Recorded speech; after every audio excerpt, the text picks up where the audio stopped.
So, everybody ready to start? Give me 1 second. I want to go get a soda. I just realized that I empty. You what, sorry? I'm empty inside too. It's okay. No, give me a second. Do you need to talk about it? That's a steady no. I'm just gonna get the last of my mucus out. Hang on.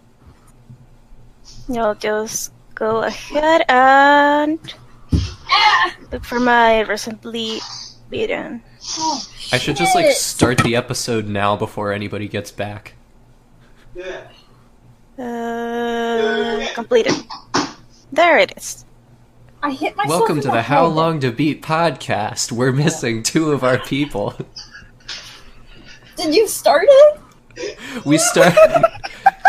Yeah, we started like 5 minutes ago. That's staying. Oh man. No. I specifically waited until both of you left the room because I wanted it all to myself. Oh, This is brilliant. now the Kerf Murph podcast. Yeah, you can totally see where I hit myself in the head. She says on the audio only Oh, experience. well, yeah. How have you done that? Describe it. Describe the exact position on your body. It is right above my right eyebrow, underneath my bangs, and I hit myself on Nick's TV while I was putting my empty can on his side, which he said I probably shouldn't do anymore, but I still do because I'm a terrible girlfriend. But it's fine because it gets taken care of. By karma, clearly. The detail was so precise. So that was Ultimate Zombie Toast the Clumsy. The Kerfner, fair. what adjective would you use to describe yourself? The greedy. Oh, well, I think we are Greedy. Ooh. greedy. I That mean, was he a wanted to leave cool a whole podcast for himself. Doesn't know. We'll just run down the list of 7 deadly sins. We'll say that I'm all of them. But I enjoyed describing me as incapable. I think that is the best term of all. The Continuing on incomparable, with the theme. incapable Kerf Murphistan. Continuing on with the theme, we have Pokepaw, the temporary, our guest host this episode. And we have me, Ninja Rick, the sticky, because I am the glue that holds this podcast together. No, I think you're just like the gross residue. You're like the spilled soda that becomes sticky and you just want to get rid of it, but you keep forgetting to bring in your spray cleaner and wipe it up, so it just kind of molds over on your desktop. Art is open to interpretation, and the way you interpret it says more about you than it does about me. I actually did have like an introduction planned. We'll do that instead, because this one sucks. Leave it for next time, I like it. Coming up on episode 14, Kerf Murph's introduction. From episode 13. Lost to time, brought back for your viewing pleasure. Ooh, yeah. Listening pleasure. Viewing with your ear, whatever. Yeah, we don't want to leave out the people with synesthesia. I mean, they have as much of a right as anybody to this sensuous experience of listening/viewing. It's the 21st century, leave your bigoted views in the past. Ugh. I feel like we've really derailed it. Yeah. Please give me space. So let's take a vote. Am I doing the planned introduction or am I saving it for later? Save it, we'll move Yeah, on. we need to move on. Says who? All of us. Yes. Alright, so, that voice you've been hearing in the background as Rick introduced is our good friend Pokepaw. We are going to be conducting an interview with said Pokepaw. I am actually prepared this time. Wow. Hey. Amazing. So, who wants to start and ask the first question? I've got one that's been burning my mind ever since I knew Pokeball was coming on, so I'm going to jump in first. Israel, Palestine. What's going on? Oh no! Not this again, Rick! Right, let's ask a proper question. Hang on. Where have I put them? So, So you don't think that the Israel-Palestine controversy is a proper question? I see how it is, Rick. hey, don't you flip that back on me. I'm conducting the interview here. Right. When I'm not dying. Right. So, what was the last film you watched? And what did you think of it? The last film I watched. I think it was Deadpool 2. Ooh. Okay. Did you like it? Yeah, I enjoyed it a lot. Even more than the first one. More than the first one. Really? That's how I felt, yeah. Power to you. I didn't see it, so I Boo. probably should. Well, It's I mean, I good. really like Ryan Reynolds. Raul Rebro. Don't have names with alliteration, people. But yeah, I mean, Alright. common consensus is like the first one is better. So it's interesting that you both like the second one more. I don't know, the first one... I haven't read the comic. I am going off by what people have told me that happened. Hmm. And I wasn't expecting Deadpool to get that happy ending. Right. Okay. And it felt kind of off to have Deadpool like this family-loving guy after hearing so much about the comics. So having Deadpool be his silly self in the second movie and making a lot of those references, breaking the fourth wall and all that stuff I felt it was better, or it felt more like the character. Okay, I get that. Solid explanation. Alright, Toast, you're up. Oh, yes. I have that prepared. I am pulling it up, and it is prepared. How did you first get into video games? Whew. I actually don't know what came first, because I have some memories of my sister playing Warcraft 2 on the computer, and I watched her a lot. But at the time, I wasn't able to use a computer because my parents didn't want me to. But I played I tried to recreate the battles with Legos. And I make the whole campaign only with Legos. But That's commitment. yes, I was a crazy child, and I'm still kind of crazy. Actually, my proper introduction to gaming was the Nintendo 64 that's over there.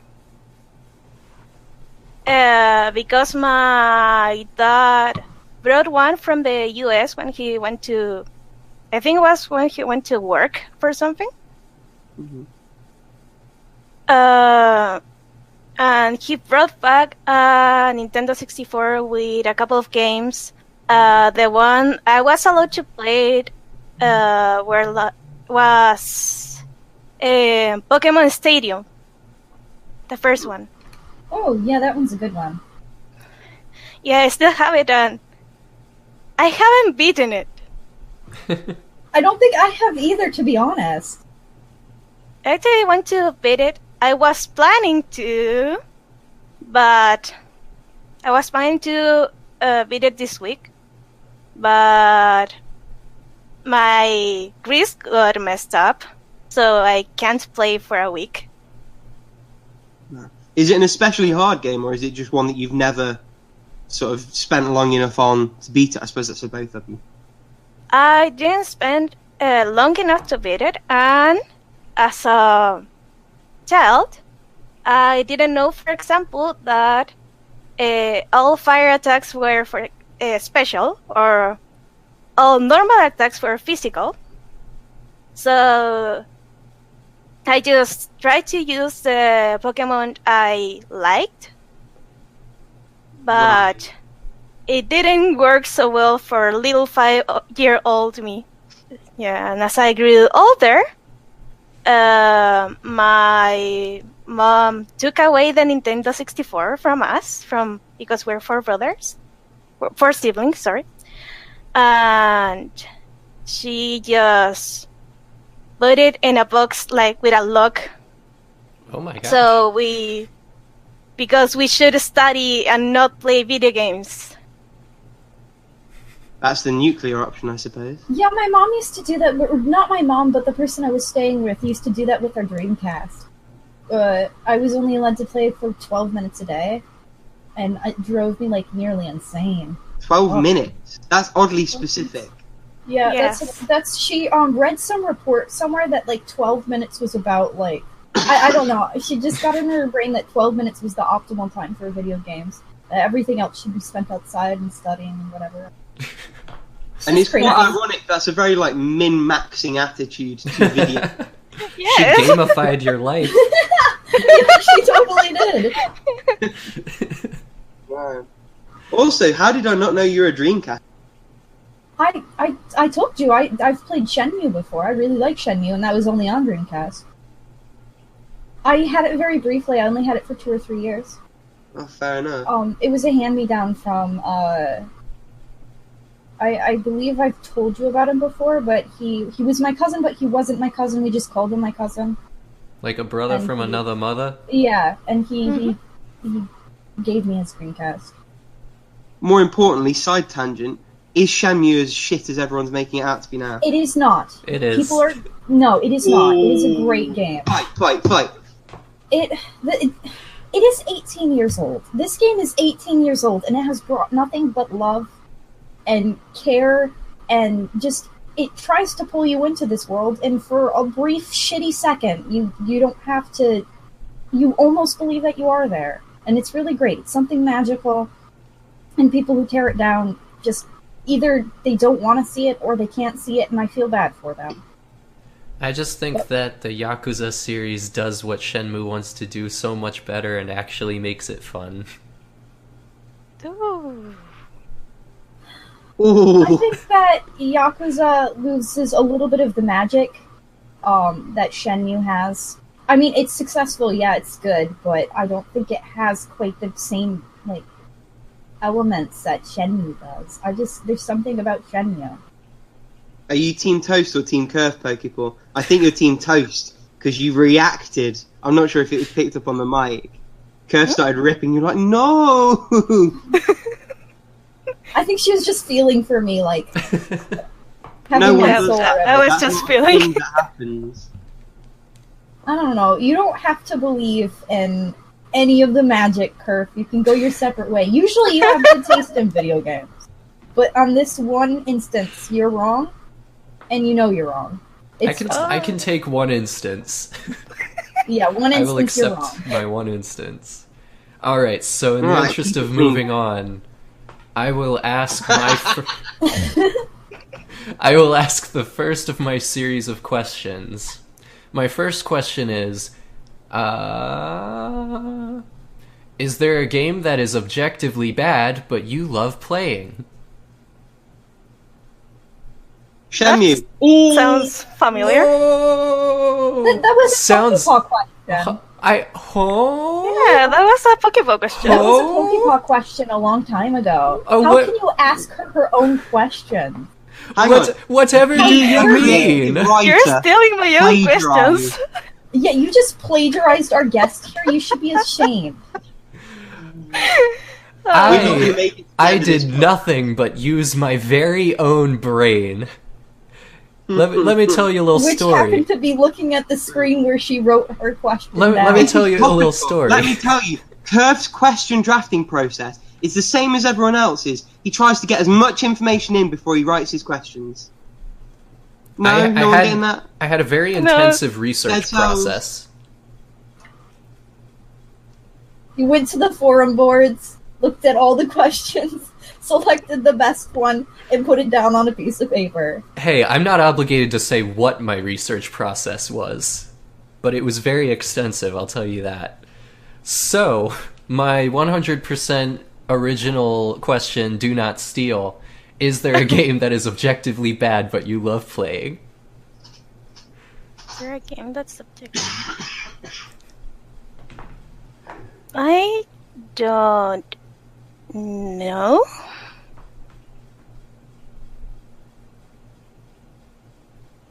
All right, next question.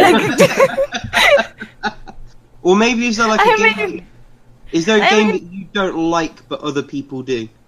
Maybe that's a bit easier, rather than saying it's objectively shit. I don't know really because most of the games I choose to buy or play go through like some filters before I even consider buying them. Oh, I know. Hey You Pikachu, because that game is a mess. Is that the one with the microphone? Yeah. Oh yeah, that game is fun but bad. Oh, it is bad. At least I played like 1 hour of it, so I can completely say I fully enjoy all its mechanics. But I've heard some stuff like the microphone sometimes isn't responsive, or just Pikachu isn't responsive. Okay, that's probably a good answer. To be fair, that's probably what Kurth would call objectively bad. So that pretty much fits. So it's my one, I think, and I ask every podcast interviewee this: what is your favourite book? What? What is your favourite book? Oh, my favorite book? Mm-hmm. I don't know. I read a lot of things. One series that I'm reading that I'm actually enjoying a lot is Spice and Wolf. Oh, I see. Yeah, the light novel. I'm currently at volume... I'm yet to start volume 7. But so far, I'm really, really enjoying it. It is so full of love, so full of economics, and I kind of like that. If you like that, then you should read World End Economica. It's his other work that he wrote it before he died, and they published it posthumously, and they made it into a visual novel, and it's pretty good. I didn't know it was a book. I only knew it from the VNs, which, to be fair, I haven't touched, but I have thought about touching. Yeah, no, he had nothing to do with the visual novel. He wrote a script. He just wrote a script, and they took his work and they published it posthumously. And I'm not a big fan of the art for at least the first one. And the first one is a little bit slow going, but it's like a slow burn. It gets better. Okay. Okay, World and Economica, you said. Yeah, World End Economica. And it's pretty cheap, too. You can find it on, like, Humble Bundle for pretty cheap sometimes. There are like 3 parts, aren't there? It's a trilogy. Yep, 3 parts. It's a trilogy. And And it is about 6 to 7 hours for each. I think Limited Run are doing a print at some point, because that's where I'm familiar with it from. Yeah. On their upcoming page. Although, to be fair, I think they're publishing it as 3 separate games. So their price is plus shipping to my side of the pond. I don't think I'll touch it. And Not it's on Steam as well. Exactly. That's what I mean. I won't touch the physical. Yeah. It doesn't make any sense that way. But, I didn't get the physical copy either. No, it hasn't released yet. That's the thing. It's like on their upcoming page. Oh, I see. I don't know how well it's gonna do. I don't think it was super, super popular. Or at least as far as, like, objectively, I don't think it was that popular. Well, the thing is, with Limited Run, you only really need a couple of thousand people who care. The other half will be bought by scalpers. So it's true. And a lot of them are getting burnt because the market for that thing is just falling through the floor. There's quite a few where recently, like the one that baffled me is Bastion, which is on for pre-order at the moment. And it's not that Bastion's a bad game. I'm on record on this podcast as quite liking Bastion, but it's a decade-old game where there's zero interest in it anymore, and anyone who ever wants to play it has already played it. So Yeah. why is a physical release happening now? Why does that make any their prices. And my theory is I'll only pay so much, and only if it comes with an art book. If it doesn't come with an art book, and if it's too much, I'm not going to buy it. I'm only buy a physical copy for the art book. Anything Swap that out for an OST, and I'm with you. You're buying it for the things that come with it more so than the actual game. But hey, I think it's my question now. And I totally have it prepared. If you had one choice for a game everyone should play, what would it be and why? I know this one. It would be The Legend of Zelda Majora's Mask. Hey! Oh. Someone after my own heart. Which version, though? Because I was reading about all the changes they made to the 3DS port, and apparently some of them are dog. Would you have people play it on that or on the N64? I mean, even though some of the bosses of the game get sort of nerfed in the Nintendo 3DS version, I would go for that version. Okay. If only for the mission that takes a full 3-day cycle, because I play both the Nintendo 64 version on the Virtual Console and the 3DS version. And let me tell you, failing that quest in the last possible second and redoing it all over again is not fun. I can believe it. So have they fixed that in some way on the 3DS version then? Yes, because there's these old status that you could previously save, and then you have to quit the game. Right. And in the Nintendo 3DS versions, you can save on one and keep playing. Okay.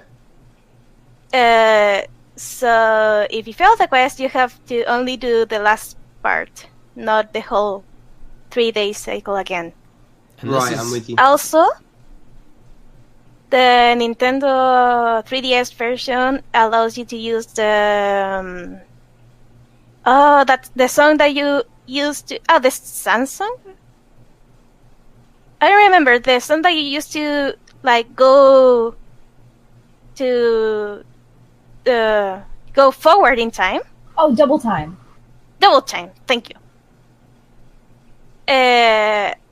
You can use that song on the 3DS version and select the time of day you want to be in.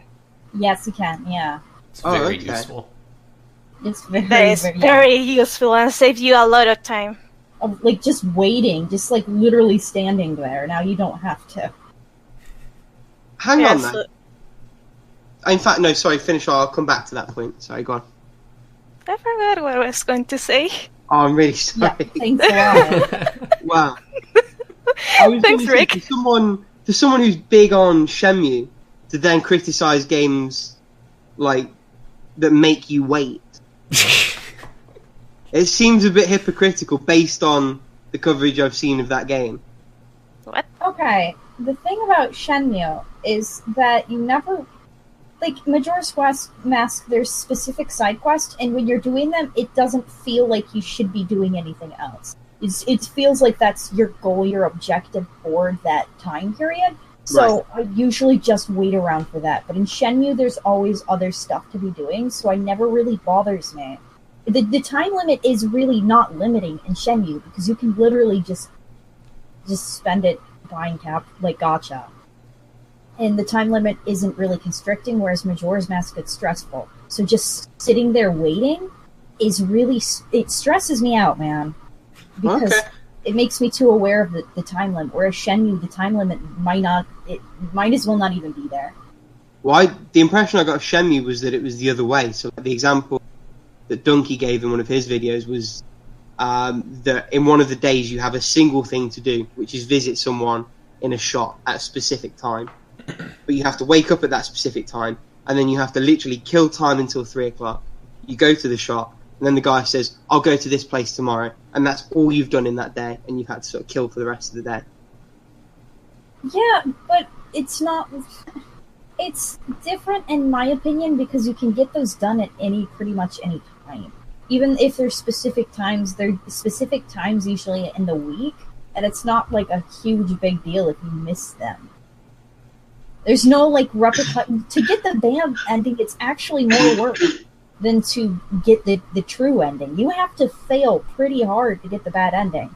So it's pretty simple to just take it easy and just enjoy what the game has to offer. I mean, I'm done derailing the interview. Sorry about that. Okay. All right. Also, so Donkey isn't always right. How dare you? No, I'm joking. Go on, Kurt, moving right along, I will ask my second question, spawned straight from my own brain. Are you a coffee or a tea person? Dude. I'm laughing at Toast's face. She went, for those of you that are listening, she went for a drink. The metal had touched her lips, and as she heard the question, her eyes widened, the drink came down, and the face just froze.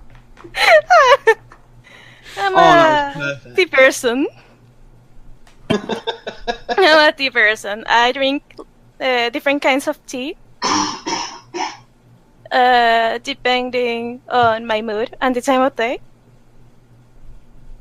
What Also, kind of- that was my question, dude.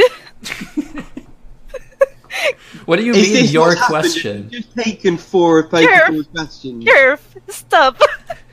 I would like to point out that these questions were written 2.5 weeks ago, but I wrote my questions a month my ago. Wow, this is going to Karma Court. Oh dear. You better watch it, Kerfer. You're gonna be banging your head up.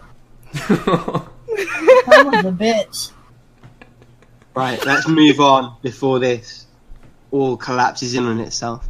What would be your desert island if you had to take one game with you on a desert island and that's all you could ever play? Ooh. That's a hard one.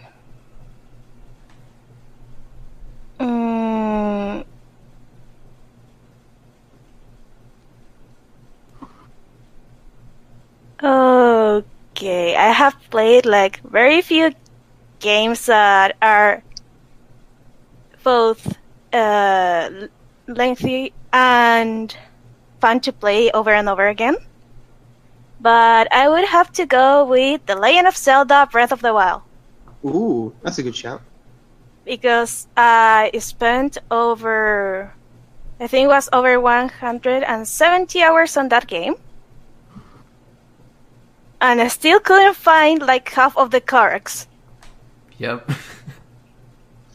So, if I'm on the deserted island for a lifetime, I think that's enough time to find them all. And if you don't find them, well, you deserved to be on that island. Probably.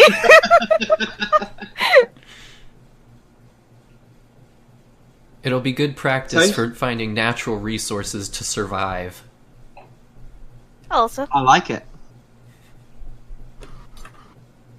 now that I think about it, it actually goes like with the theme of deserted island a bit. Yeah. Yeah, it does. Especially, Hey. like, Eventide Island. I think that's the one. I love that island. I love that quest. Yeah. I actually did a split Joy-Con challenge for that one. Oh, wow. What now? With my boyfriend, we had one Joy-Con each. We took Oh. like jeez. 3 hours to complete it. Man, Because you guys don't like having fun, do you? What are you on about? That sounds like the most fun going. I mean, we have 2 totally different playstyles because he goes, like, he sees a camp of goblins and he just jumps in the middle of it, like, and starts swinging the branch or stick or whatever weapon we have at the moment. And I'm really, like, careful and planning person. I try to sneak up on enemies. So, I'm glad I was the one who moved Link. Because think it would have taken like double the time if it was in reverse, like me in charge of the attacks and he in charge of the movement. That's the problem, though, because you can move wherever you want. If he points the camera in the opposite direction, you're flying blind. Maybe that's just me. Maybe I'm just a monster. I don't know. Well, I mean, I think both sides of the controller have ways to screw the other one over, because on the left side, of course, you have, like, you can change out your weapons at any time. You can just whistle for your horse and alert all of the enemies. And then on the other side, you have most of your, like, practical buttons. So raising the shield at an inopportune time, or just actually you change the runes with the, I think it's the left one? Yeah, the left one. So I was in charge of changing all the weapons, the shield, I think, whistling for the horse, and the movement. And the stealth, too. Just track back a second. What's an inopportune time to raise your shield? I mean, let's see. If you're in the middle of attacking, but... If you're riding it. Yeah, if you're riding it. If you're riding it. So can you literally bail out by trying to raise your shield? Is that a thing? I think so. I don't know, I've never tried that because it seems so stupid. Only an idiot would try that. She says like someone who's learned from bitter experience. Man, I want to Switch so bad, but I just got a PS4. Do it. I can't have no money. I can't justify it. No. Enter the world of poverty. Who needs to eat anyways? No. Can I like get a Patreon off the back of this podcast? Oh no! You have to make your life as miserable as everybody else. Or even just a GoFundMe. Like, can we do like a reverse Patreon or something where like people take money from you? I'm pretty sure something like that exists, but it's very politically charged, and I don't even slightly want to go there. Ugh. I don't even remember whose turn it is now. It's my turn. It's oh, okay. I think she's been stalling this whole time. She learned how to not. I have not. How have you not, like, memorized your questions by now? Like, you ask the same ones every time. Can you, like, not? Did you not just go to the questions forum and steal someone else's questions? Like yeah. We've been over this. I absolutely did not. She's an honest person. I think there was just like a little muse that flew in my ear. Now you know he's not the saint everybody thinks he is. This is his Nobody thought. Okay, what's a game series that you follow pretty heavily? That would be... I mean, I don't know if it counts, because I'm pretty new to the series, but both Shin Megami Tensei and Fire Emblem. Oh yeah. Those count. Those are good ones. SNT for the win. Especially, I'm still playing Strange Journey Redux since May. It's a long game. Yeah, but I'm like, the clock in the 3DS on the game says 33 hours in. Right? I think the real time is like 38 because I've been dying so much. And now I'm in the quest where you have to infiltrate Jack's base to save that idiot of a psychic. Yeah. So, hang on, was that, is that Sector Charlie? I believe it is. Let me see if I have it reading like somewhere. Because it's a while since I played that game, but I feel like the Jack mission you're talking about either happens early in Charlie or it happens somewhere in Fornax. But I feel like Fornax would be a bit too late in the game. No, I actually just finished Sector Fornax. Oh, wow, okay.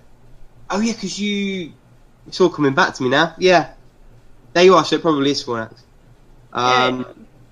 But yeah, it's a good game, but it's brutal. Yeah, I'm really hating that character by now because the first time it's like, oh, I just beat this boss on Fornax. And then, oh, it seems we have to go investigate this guy. And then this guy decides to stay and says, don't worry, I'll just call you if something comes up. Yeah. And then now the other guy hates me. It's a low moment in what is otherwise actually a pretty good story. Yeah. It's one of the better parts of Strange Journey. Yeah, so far I've been enjoying it fully. Well, almost for the character. Go on, Kurf. I think this is question numero 3 for you. Yeah. This is my third question. Copyrighted, trademarked, Kerf Murph 2017. It is... Would you like to share any stories from your local game store? Worded like Kurf would have written it. Mm-hmm.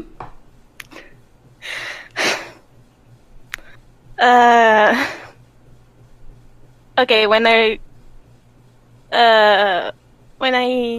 wrote that question, I was thinking of some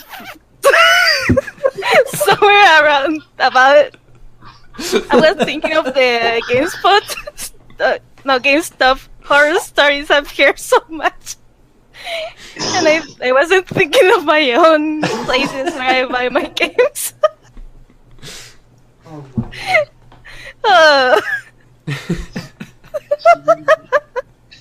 It's just the resignation. It was like, well, when I thought of that. Oh dear. Go on, sorry, I missed your answer. What did you say? Okay. Okay. Well, nothing really interesting happens over here. Just like the one time I was looking for a game on these like mom and pop stores. Was for Bravely Default, and it was that time where you couldn't find the game anywhere.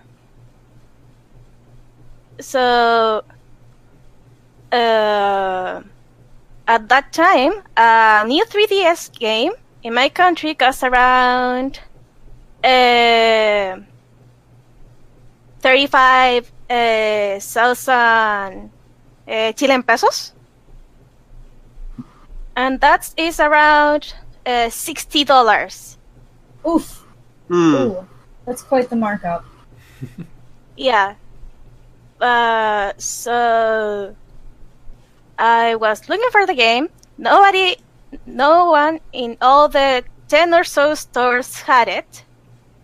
And when I went to the last one, they said, "Oh, we have a used copy." I was thinking, oh, maybe it's cheaper.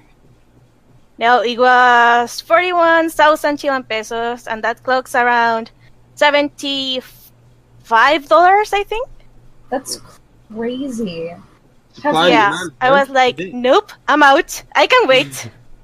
Have things gotten better finding games over there? Yeah, it was that one game that went like crazy expensive. But since I live in a country in South America, we don't have like Nintendo or PlayStation support over here. So there's this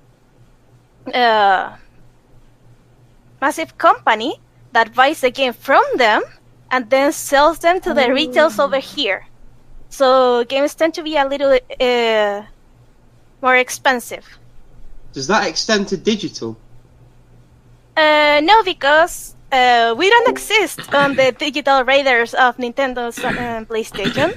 I don't know Xbox, but at least Sony and Nintendo don't really consider us part of the war. So we just use it's physical or nothing. We just use an USE account. Oh. Right. Okay. And usually type in the addresses of hotels and stuff. Mine is actually linked to my cousin's address in Georgia. Wow. So I get the games for the price they're supposed to be.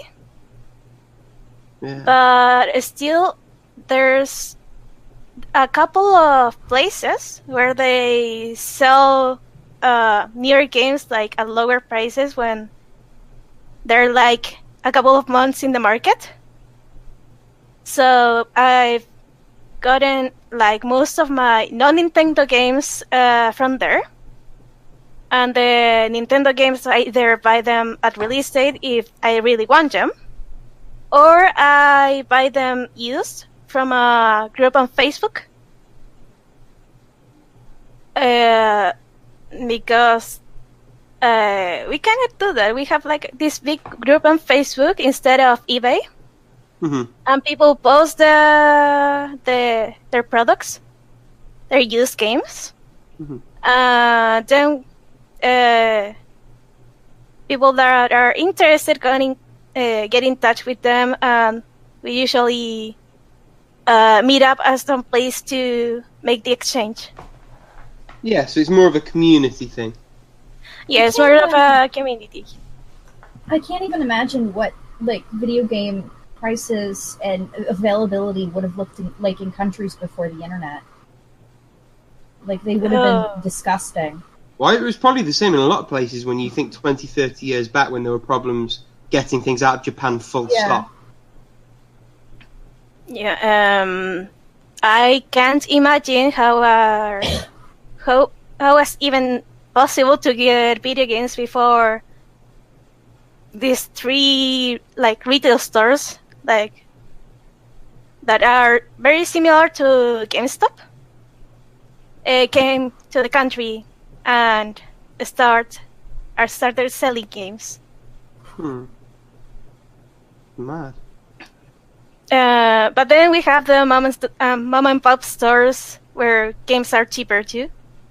So there's that. Yeah, but I suppose they probably don't have as good as a selection, and that's the trade-off you make. Yes. Yeah. Right, so I had a 4th question, but I've sort of given it up because I really, really want to know what party you're running in Strange Journey. That's my 4th question. My party in Strange Journey. Let me pick up my 3DS. That is... Where's my 3DS? Oh, it's on my back. Because I can't remember. Taste your cat is the Yeah, I have to... This is Suka. She's cute. She's grumpy because she wants treats. But she's not going to get any treats because she's a little bitch. It's... You know when they say pets match their owners? Anyone else? She's such a manipulative little bitch. Like, she knows exactly how to work a person. Keep digging. I don't know if that's working in your favor, Toast. Don't grumble, little baby. Oh, don't hiss. It's fine. You're fine. You want the treats, you love me. None of this is getting edited. You know this is staying in. Oh, man. It's okay if you can't find it, Pokepaw. If you've got it up, that would be dope. I have it. Where... This is not... Or is it? Okay. I have a bunch of random demons here. But right now I have a Grandma Tengu. Okay. That has Garu, Bufu, Agi, and Maha skills. And Hame skills. Jackie Rakshasa. I can't even trace my grace. That has Muda skill and Agi and Masio. And a couple of physical skills. Is that the Jackie Rashaka? That's the red one, isn't it? Yeah, the red one. And Black Frost. Black Frost. With all sorts of magic attacks. And it also has Void Eyes and Endure. Endure is good. Okay. The other demon I was using a lot was...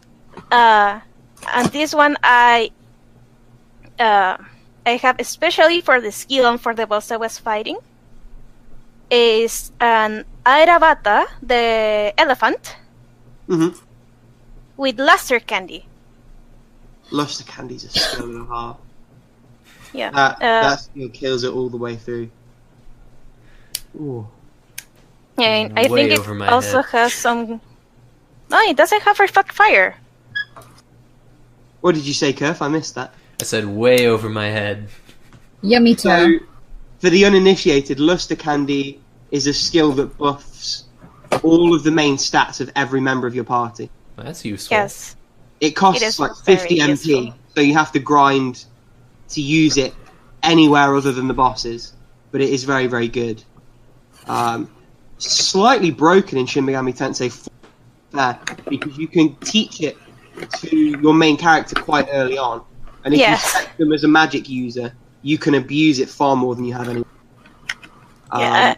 But then you also have to understand the systems to know to do that early on, so I suppose it's balanced in that sense. But Oh yes, the first time I played, the only time I played Shin Megami Tensei 4, it was the first game I played on the franchise.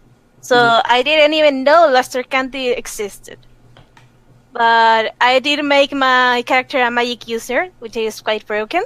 But a friend of mine make it a gun user. which you can do in that game. That You can Strange do in that Journey's game. not very good for guns, but Shin Megami Tensei 4 has quite a lot of gun options. Not only that, but he said something about the damage calculation done in the series. That it has like a multiplicator of 1 if you're using physical, 1.5 if you're using magic. I think it was 2 or almost 2 if you were using guns. Yes, and the gun stats based on your main character's base stats, the calculation was slightly guffed up. Yes. So you could break it by speccing more into a skill that didn't seem relevant. I think it was strength was broken. Strength didn't quite calculate right, but dexterity calculated more than it should, and that made guns advantageous. I think they Yes. fixed it for Apocalypse. I haven't gotten to that yet, but In Apocalypse is more balanced. Also, physical attacks were more varied in Apocalypse. So you could go as a physical damage dealer, and it was easier to. yeah, I think they also changed like how Hama and Mudo work.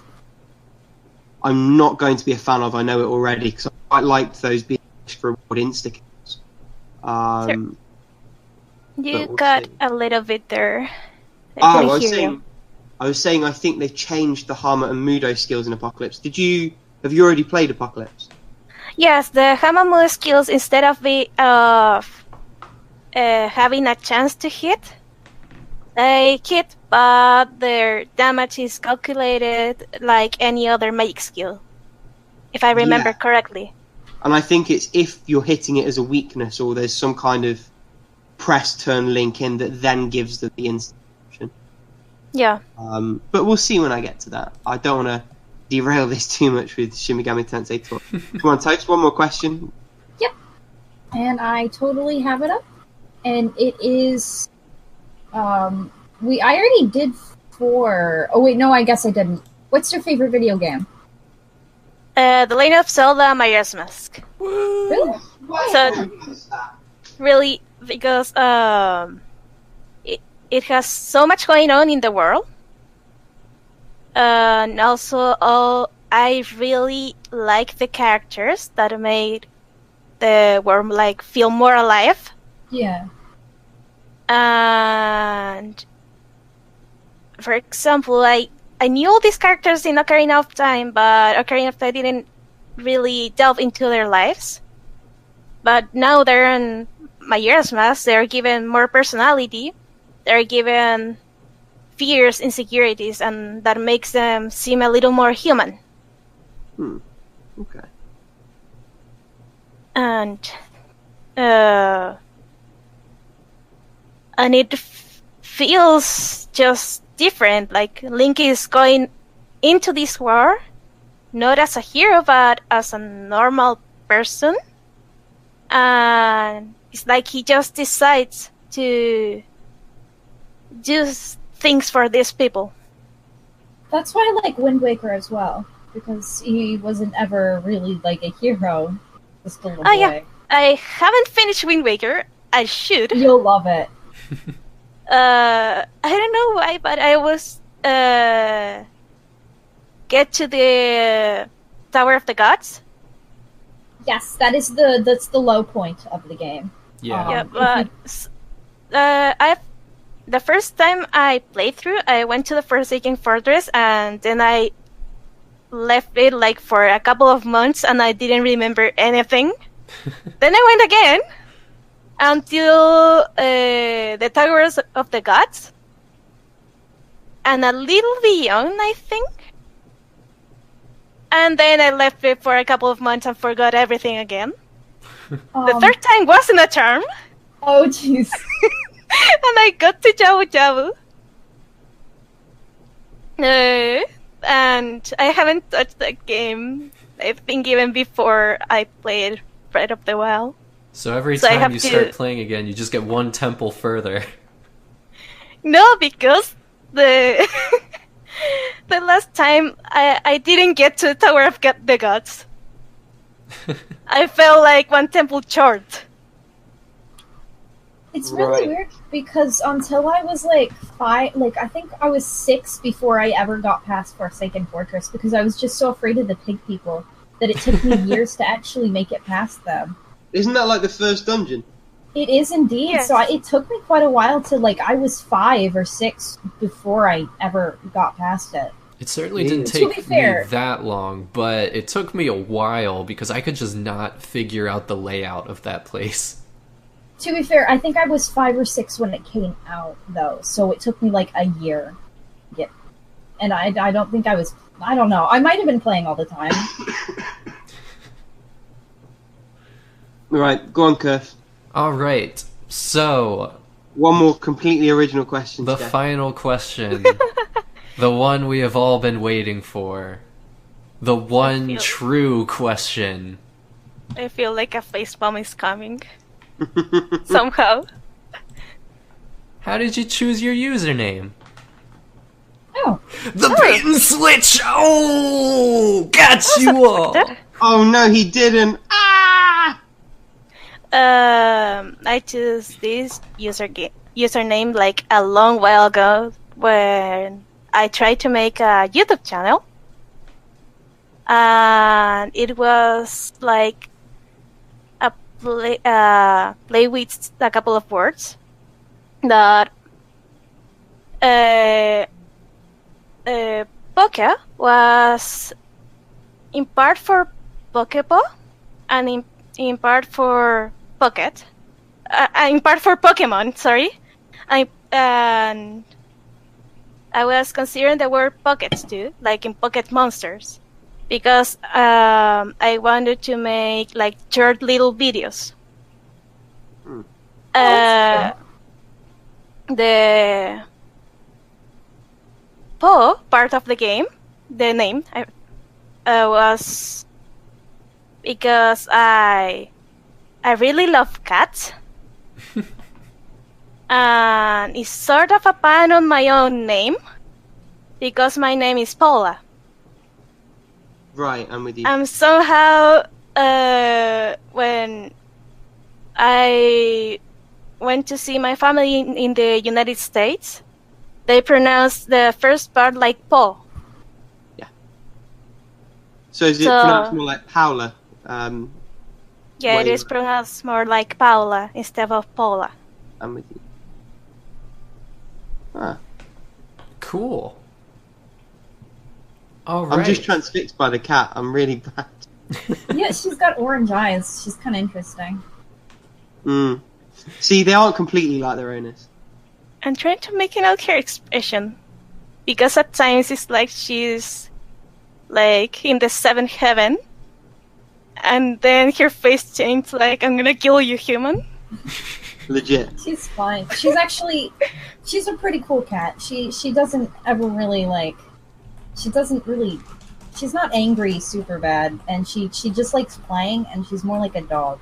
The other one just is like afraid of everything and loves me, which is why I don't like her, because she loves me. Sometimes her face just looks like a Logic. Jim Henson puppet or something. Like a character from Labyrinth or something. Oh yeah, totally. Come on, Suka, you gotta look at the camera. Oh, it's fine, baby. Such a You're wide face. Do a see camera? So baby? very unimpressed. You're so very cute, What's up? little one. Alright, Pokepaw, so traditionally we always have one final question that leads us into the next part of the episode, which is, what have you recently beat and what are you currently playing? Okay, for the last 2 weeks. Yeah, thereabouts. Okay. Where is... Oh, I closed Hold On to it. Give me a second. Okay. In the last 2 weeks, I've beaten... those are 5 games. Which are Kamiko for the Good Nintendo one. Switch. Yakuza Kenji 2, or Ace Attorney... Oh, sorry. Ace Attorney Miles Edgeworth Investigations 2. Hustle Cat, that is a visual novel. Once Upon an All Hallows Eve. A free visual novel from Steam. Mario Plus Rabbids Kingdom Battle. Hey. And Code Realize Silver Miracles on the PS Vita. I actually imported the Japanese version, and a couple of months later, they Did it said, came "Oh, out, yeah. it's coming out." I did the same thing. Nightmare. As for I just assumed. Oh, dear. as for what I'm currently playing, I was playing again Xenoblade Chronicles 2. How's that going? And I'm about... Okay, when I went back into the game this morning, I was like 11 hours in. I didn't know where I was. I didn't remember what to do. But now I'm like 13-something hours in. And I'm fixing a chip. Are you using the... Well, which language voice dub pack thing are you using? Okay, I'm using the Japanese voices with the Good. English stuff. Good, yeah, that's the way to do it. The English voices are so bad. Bad, yeah. I love their Yeah. accents, but aside from that... But the voices are just terrible. Horrible. Yeah, I'm currently... I finally found my way through the north of... what's the name of the second beast island thingy? And I was asked to find the parts to fix a chip. And I'm having trouble because I totally forgot that the enemies, like the levels, were all over the place. And then I was beating a low-level group of monsters, and it was like a 60-something level huge bird came from the sky and just killed me. Yeah, it wouldn't be a Xenoblade game if you weren't walking around a level 10 baby area and then suddenly a level 80 giant monster just stomps you into oblivion. I quite enjoyed that in the first game though, because it felt a bit more realistic.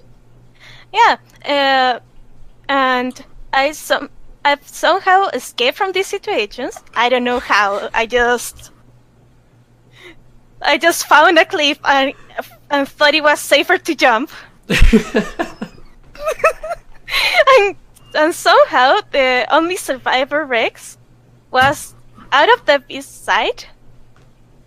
So all the other team members just regained consciousness once the battle was over. Alright, sounds like something I need to try in real life. If I'm getting chased, I'll just, jump off a cliff. Jump off a cliff. Yeah. This is where Toast make a snarky comment. I have no snark to give. It's I didn't- fine. He's allowed to jump off cliffs. In fact, you are too. I encourage you. That sounded like a snarky comment to me. Did I call it? I think you're the one causing the snarky comments. You're probably right, but don't break the fourth wall. That's part of the fun. Oh dear. So, the other game I was wanting to go back into was Danganronpa 2, Goodbye Despair. Yes. Obligatory Danganronpa reference achieved. We needed it. Shin Megami Tensei Strange Journey Redux, because that has been for hold for a couple of months. And I wanted to play The Legend of Zelda Ocarina of Time on the Nintendo 64, and I'm currently on the first temple, but I'll have to wait a week before I can. Yeah, of course, because of you. Yeah, the good thing about the Nintendo Switch controllers is that when you're in a situation like mine, they're pretty comfortable to use, and you can even use both with one hand. So is that what it is? You're not allowed to twist the wrist. What's the motion they've told you you're not allowed to do that stops the controller?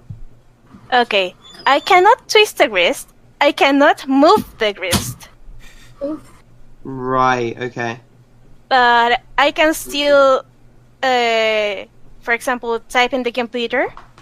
Right. Or press buttons on a tiny controller, as long as I don't move the wrist or overexert my thumb. And what did you say that this was again?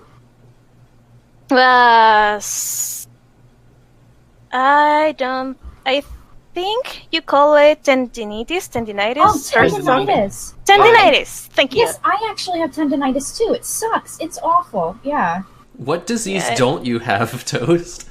I don't know. I don't know. I want to not be sick anymore. Oh. I don't know. I want to be healthy, but it's not going to happen. I'm with you, Toast. I get sick really easily too. Maybe we do need a Patreon just to fund your healthcare. Go fund my diseases. The one game you don't want to beat quickly is life. Donate to Toast's healthcare fund. It's weird because don't let this be a game over, man. I don't think that my diseases are particularly expensive. I think that the only thing that is expensive is I don't think anything's really expensive. Maybe some of my medications are a bit pricey, but that's it. So I think I've got it. My life sucks. So it's that's the only issue, and you can't buy a better life. Flip side, no matter how little you can give, you'll make a tangible difference.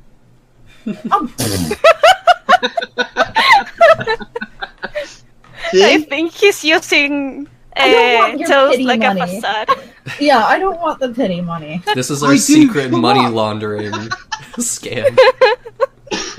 Don't be fooled, guys. Rick is just using Toast as a facade. He wants a Switch. None of this is making it into the final edit, so don't worry about it. Hey, that's topical though. Have you guys seen the story in America about that couple that had the GoFundMe for the homeless man? The homeless guy, yeah. What? Oh, I think so. So this lady ran out of gas, or as we call it, petrol, on the motorway, and she didn't have the money to get herself some more fuel. And this homeless man spent some of his money that he begged for, and went over to the nearest petrol station and got her some more fuel. So this couple, in supposed gratitude, set up a GoFundMe. I feel like that was a while ago, though. It started a while back, but they just had some new breakthroughs in it. So they'd set up this GoFundMe. The idea was to help his feet. They raised about £400,000 after you take GoFundMe's fees and all the rest.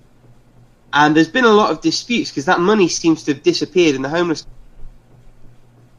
Oof. And the judges just decided that they will have to appear in court with financial statements to show the court where that money's gone, because the court said that all of that money has to be turned over to the man that it was raised for.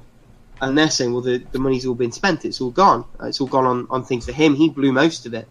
So it's just one big hot mess. We would be much more responsible with the money, so rest assured. I think most of our news coverage is it's on Nike right now. Yeah. That's all I've been hearing. Let's not open that can of worms. Yeah, I'm just saying that's all I've been able to see on the news for the past few days. Well, that's Yeah. the Anything Supreme else Court. is kind of secondary. Yeah, in the Supreme Court. That's all. Israel-Palestine looks small at this point. Wow. Well, I wouldn't be the kind of person to bring up such a big topic. I'm not saying that I'm bringing it up. I'm just saying it's on the news and it's there. I'm not going to give my opinion on it. No one was saying Israel and Palestine weren't there. You talk. Oh, well, I didn't bring them up. No, me neither. It's that. Sheriff? It's the You're a ginger liar. one. Burn the ginger one. Oh. The sun Now I'm does that sad. for us. It's okay. You've got a cute new haircut to cheer you up. savage. I love Call how it I cute, not team it me. up, and then nothing comes back my way. It's all, let's peek up on the ginger guy. I love this podcast. I feel like Rick is the guy in the train that's putting the coal in. Fired. I'm the glue that holds this all together. I said it once, I'll say it 1,000 times. But I feel like Trick. I feel like Rick is the person like putting coals on the fire, but on like a runaway train. And then like throwing gasoline after it. Yeah. It's the runaway party train. Oh. Once you run out of coal and gasoline, then it's just like He just bodies, gives us a middle finger. baby bodies, Well, that's just when burning everything. that's when we put Yellow by Coldplay on the radio, and everyone knows the train's going to be arriving at the station shortly. It'll be crashing into the station, but yes, it will be arriving. Alright, so, Pokepaw, did you have anything else you wanted to add there? Recently currently playing? I don't think so. I mean, I have like 12 games in the playing tab, but I'm really only playing like 2 or 3 at a time. Sounds legit. So, and I should go back to Twilight Princess sometime in the future. You Because definitely I was should. I was playing Twilight Princess HD on the Wii U, but then Breath of the Wild came out, and I haven't touched the game ever since. Well, it is well worth the time and effort. Yeah, I believe you, but I get so sidetracked sometimes. Don't we while all? while Toast's faffing around, Kurf, why don't you tell me what you've recently beaten, currently been playing? Because I really want to know more about Pinball Metro, which I know you've beaten. I beat that a while ago, bro. I beat It's that like a while month ago ago. to be recorded, bro. That was like a month ago. Did we talk about it last time? I think that I only like touched on it briefly, because I think last time was when I did finish it, and I think I just mentioned it stayed consistently good, and I enjoyed it, and I recommend it to everybody. It's basically my Deadbolt now. Okay, we'll allow that. So I mean, nothing's anyone's Deadbolt except Deadbolt, but I know what you mean. way to slam my analogy. So my section, which is usually the longest, I would say, is probably going to be much briefer today. As I think I've mentioned to most of these nerds, I recently began teaching college English, which, let me tell ya, kind of eats your whole life. I think I'm doing like 80-hour weeks and getting paid for like 10 of them, so it's great fun. Damn, that's too real. It's also, funnily enough, a place that is very, very hostile to plagiarism. We'll set that to one side. Do you want me to read my plagiarism policy as it's listed in my syllabus? Because I take it very seriously. Yeah, of course. Not on the podcast, but I would genuinely be interested. I didn't even write it. It's actually very interesting. Right.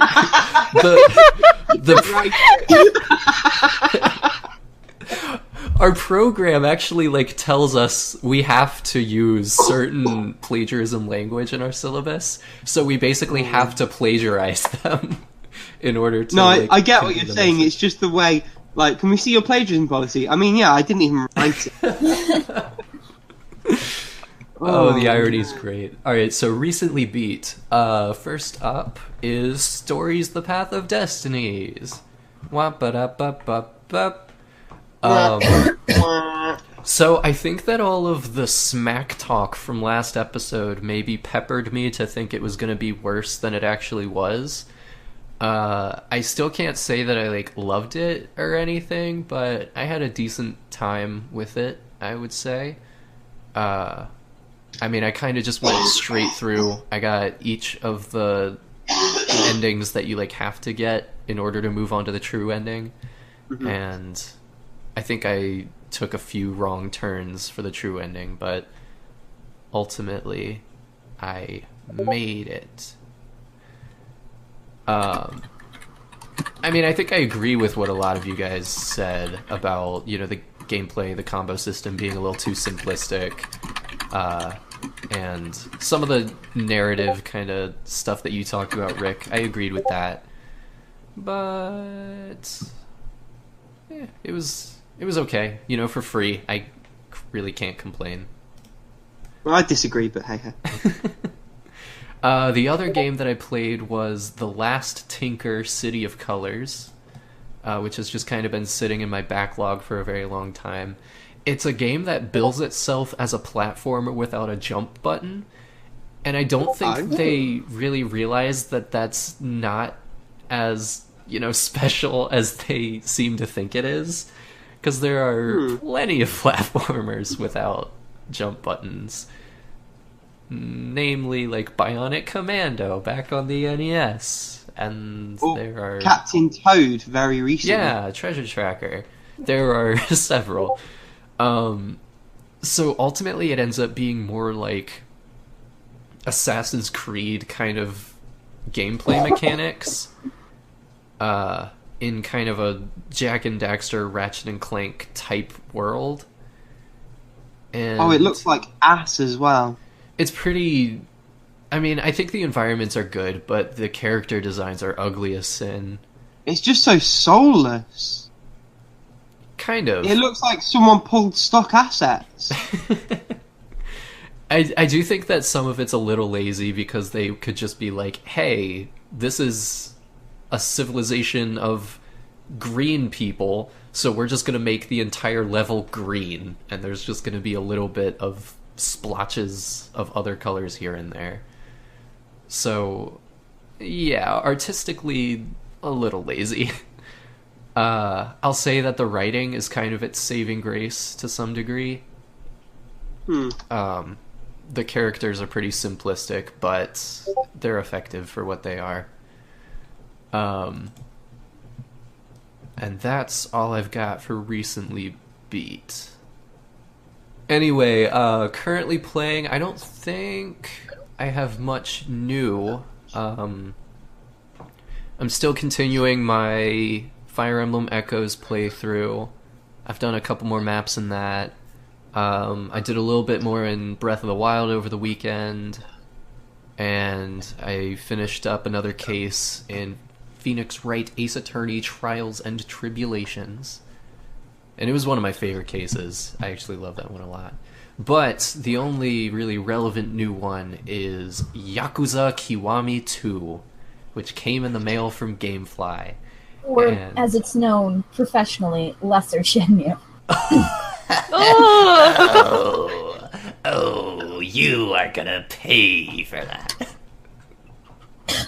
So, that transition was way too casual. Oh, you're gonna pay for that.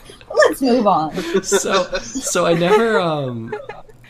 never played the Yakuza games when they first came out because back when they came out, they had this reputation. Maybe you guys remember that they were the most violent, the worst M-rated game you could possibly get your hands on.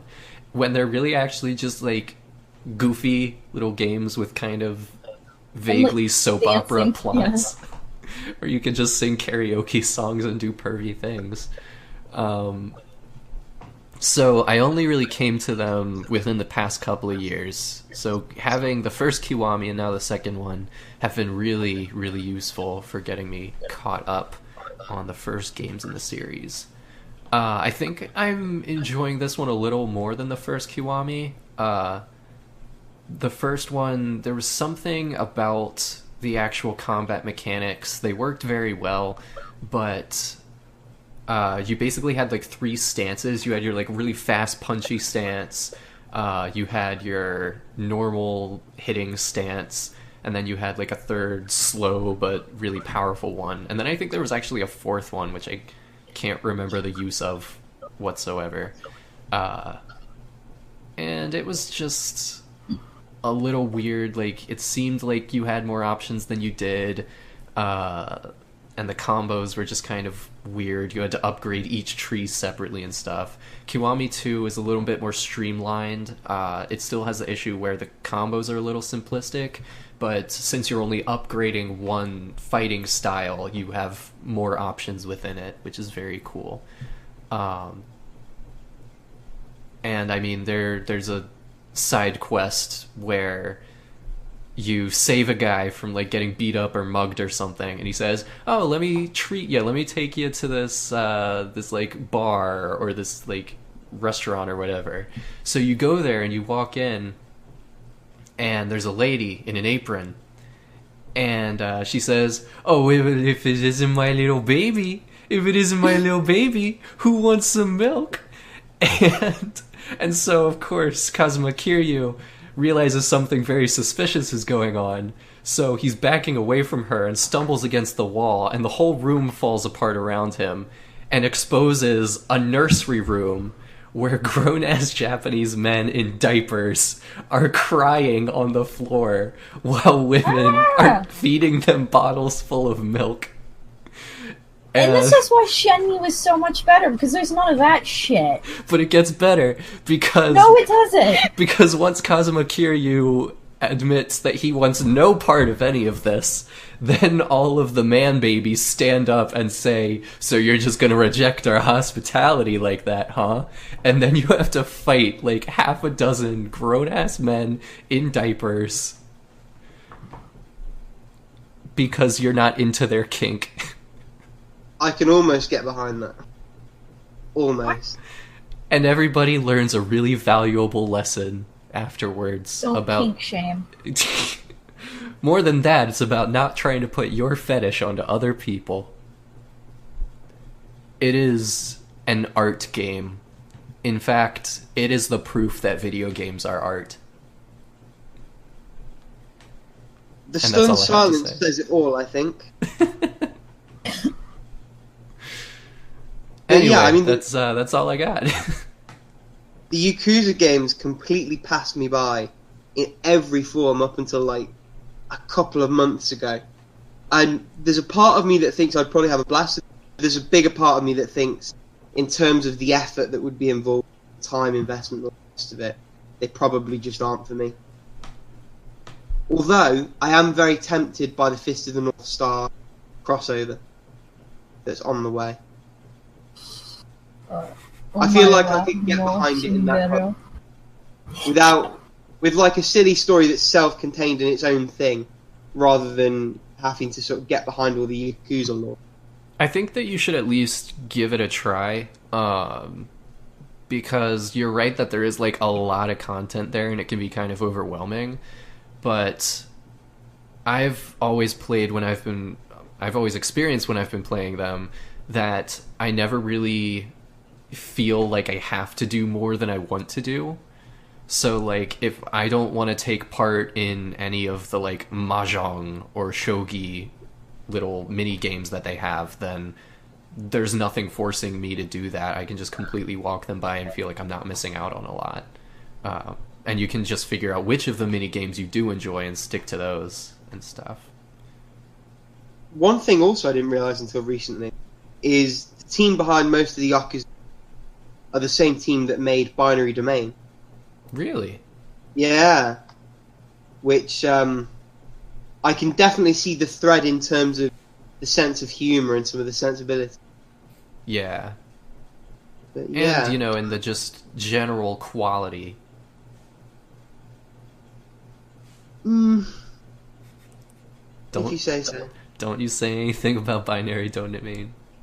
I Binary Domain enjoyed is a Binary gem. Domain. I really liked it, but I also thought it, in many ways, was very B-movie. So to talk about quality, I think, is a bit... It's not the right way to talk about it, I don't think. I mean, it's good, but not in a quality sense. Maybe we're just using two different definitions for quality.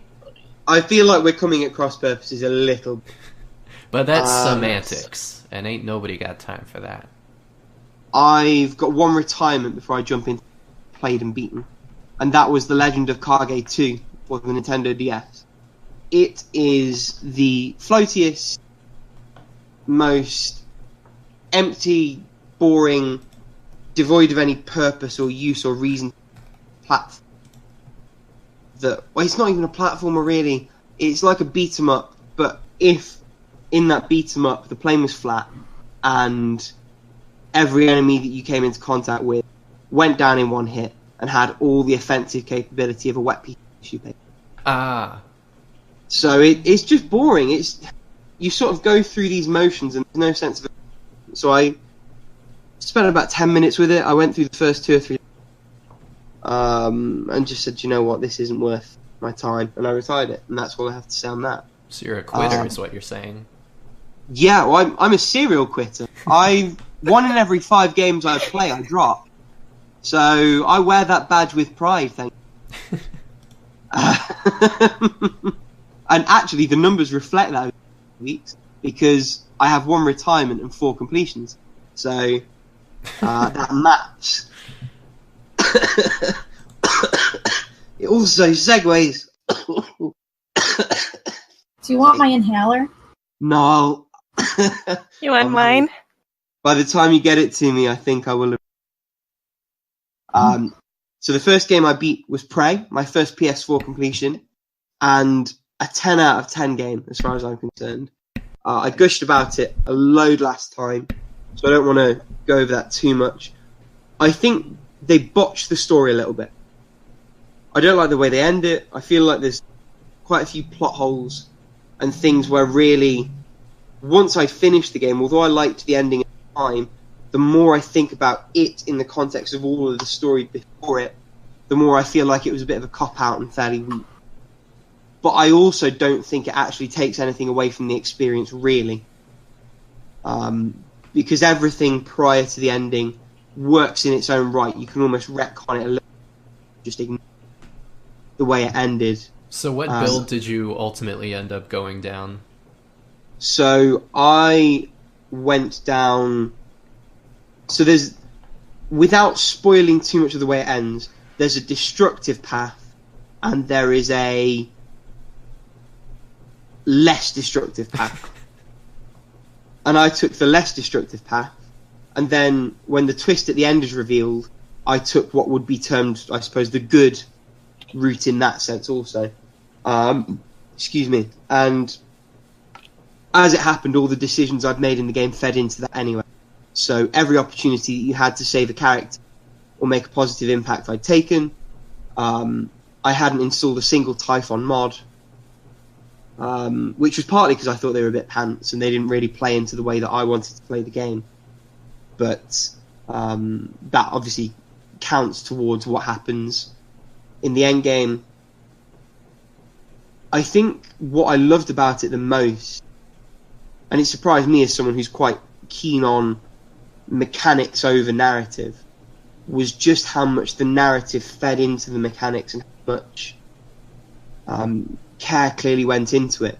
The amount of story that was fleshed out, the things that you could completely miss. Like there's one area in a game where one of the senior technicians has his own laboratory, and you have to go in to gain a piece of information from his terminal. And if you dig around on that computer and you look into the files, you can see in his emails that he's asked for a random piece of office equipment of a really specific weight and specification, and a set of scales that map exactly that specification with an electrical switch in them. And then you see him on this terminal putting that item on the scales, and it opens up a secret compartment, and you go in and it gives you a load of freebies. I don't know, twig that curve, you're giving me a bit of a blank look. It's, if anyone wants to dig, it's in Dr. Calvino's lab. When you little moments like that where the world actually, and you were rewarded for taking an active interest in what went on in that world, and seeing what had happened sort of in the build up to everything. Mechanically, it's amazing as well. I just think it's a fucking great game. And it makes me slightly less sad about the Prey 2 that was cancelled a few years back. Because even without having played the original, that really was up my street, and I was really sad when that was cancelled. I beat 2 WarioWare games this past fortnight. After you guys talked about those, I managed to find good prices on eBay. I played WarioWare Touched first. Oh, that's a good one. Well, I like Twist better. Is that the one that was on GBA? Yeah, it's the one that had like an entire gyro controls. A little, yeah, gyro control like console that went in it. I know the one you mean. It never made it to Europe, so it's the best one. I can believe it. To be fair, I quite like the look of the Yoshi game that used the same tech as well, but again, that didn't make it over. Something to do with E regulations and one of the components that supplied it. Pardon? In Boktai. The sun is in your hand.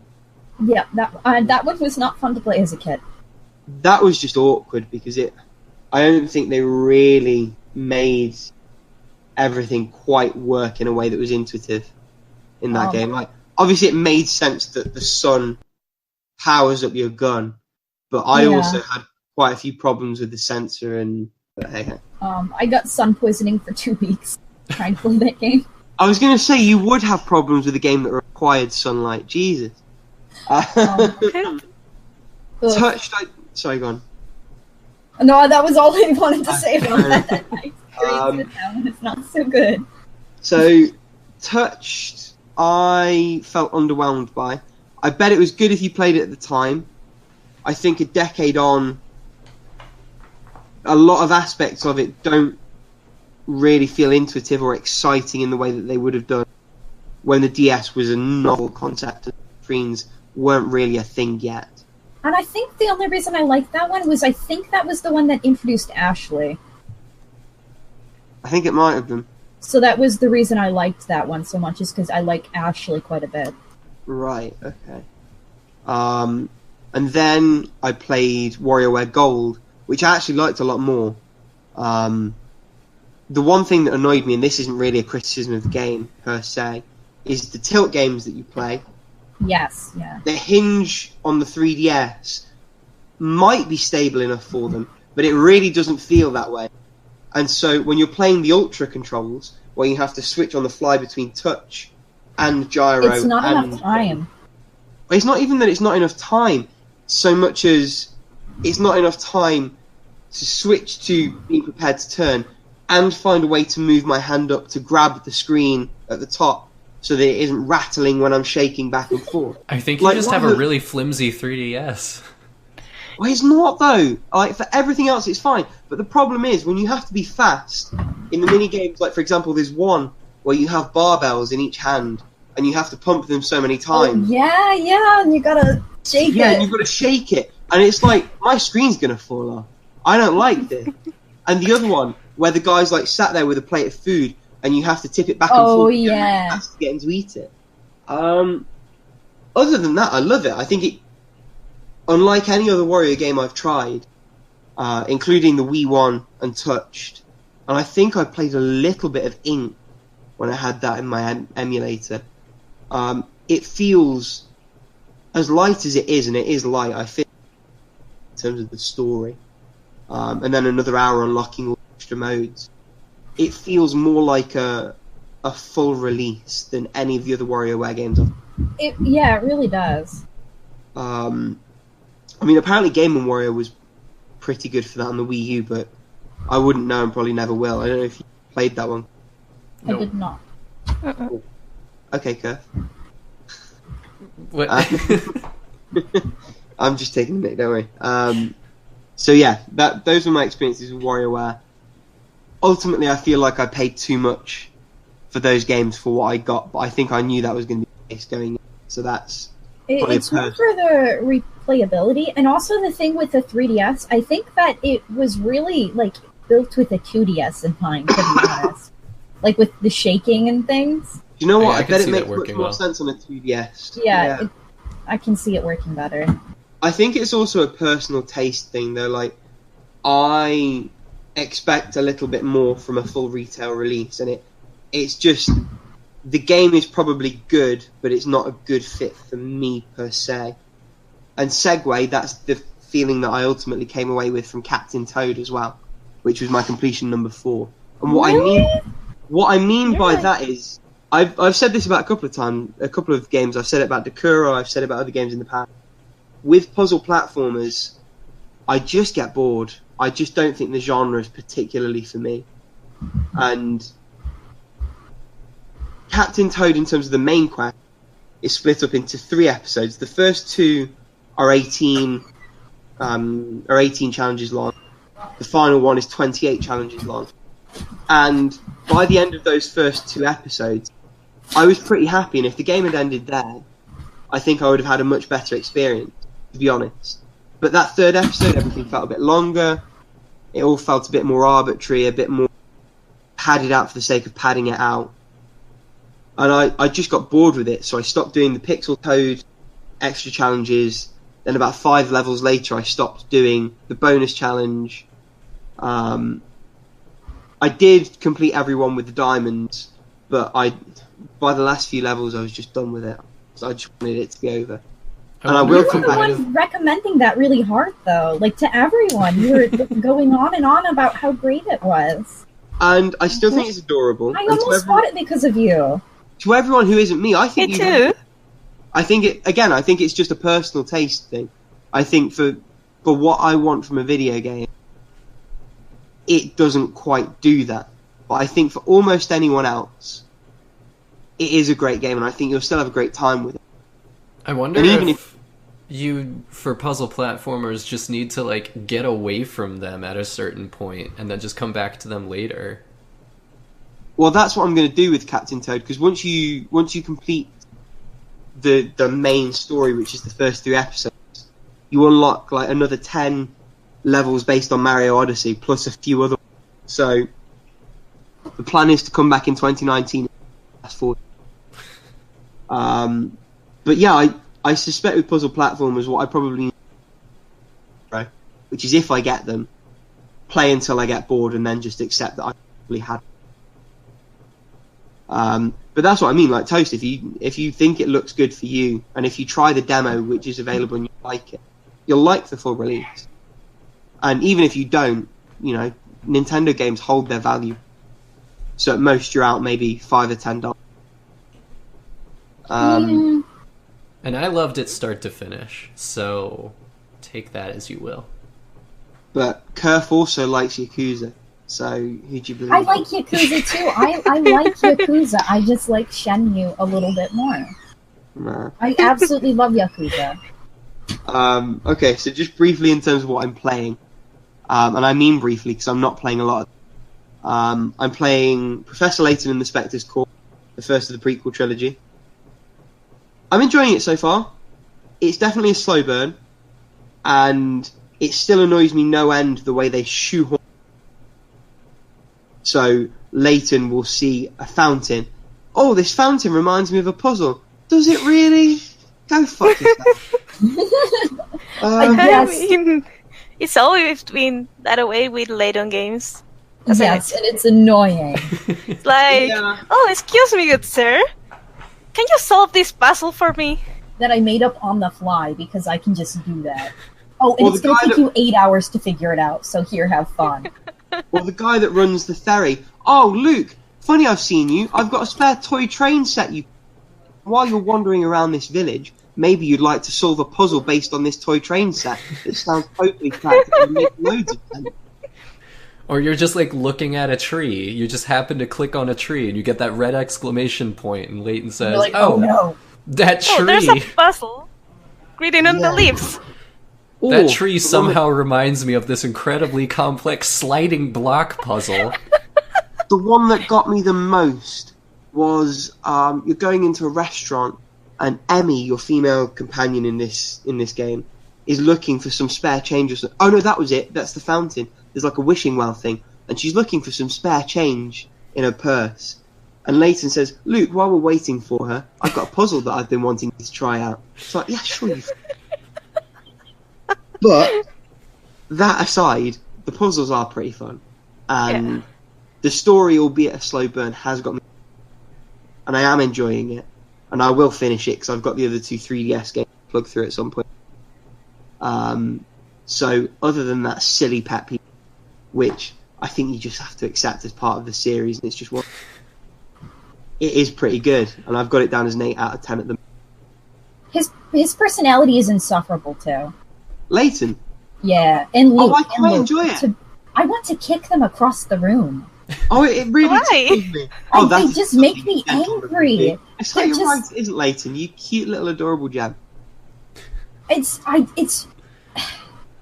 don't know why. It's just they're so innocent and so like they can do no wrong. It's just like I want you to be evil.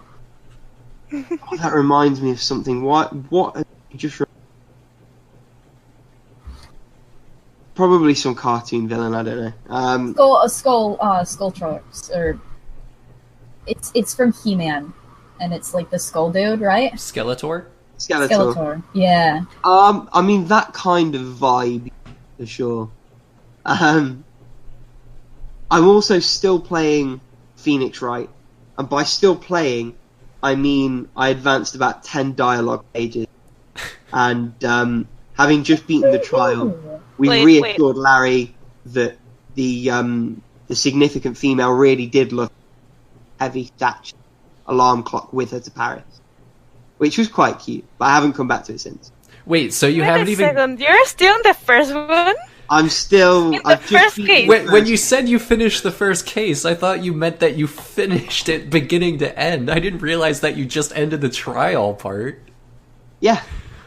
Oh, God. Why is it so difficult for you to progress?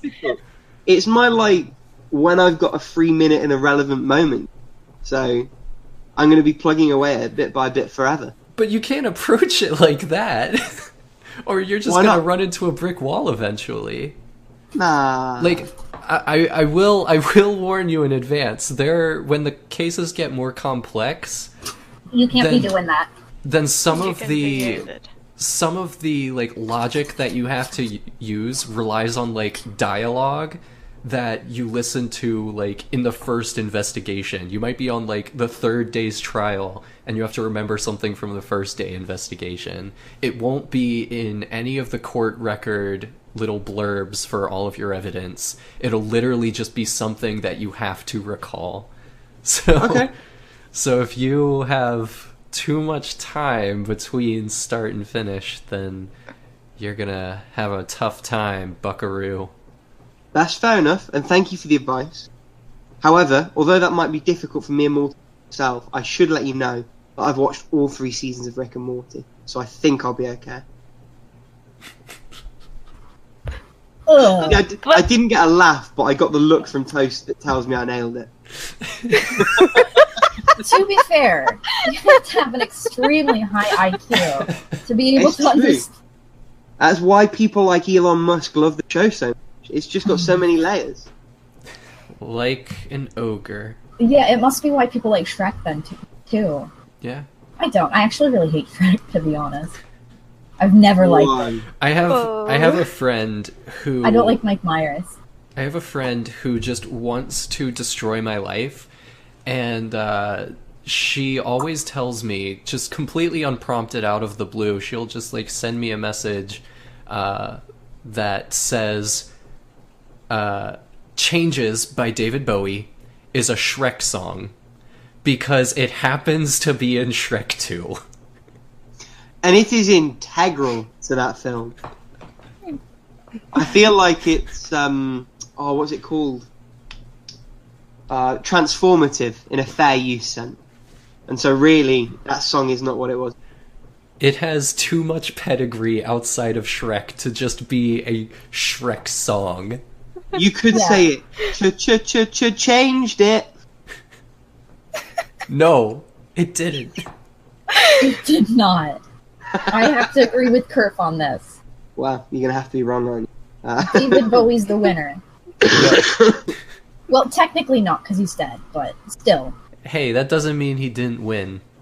I mean, that last album, he went on out. I'd consider that a victory. Good, yeah. He This had is to why have we known never that he stick didn't have to a much time time. left. Okay, shut up. We'll keep going. It'd be fine. He's one of yours, Rick. You should appreciate him. He's one of ours. He belongs to all I of know us, what you that's mean, true. but I feel like I want you to... I didn't even hear what you said, so I'm just gonna believe It's that means fine. I'm right. Yeah. Okay, we'll carry on. The last game I'm playing, and I say playing, I literally started it just before we started, and that's Nier Automata. You are in for the ride of a lifetime. I've only like played the first shoot 'em up section and like the first combat route, but I have a good feeling about it. It just feels right so far. The lock-on's nice. The attacks feel good. I like that you have a little robot and you just hold R1, does his.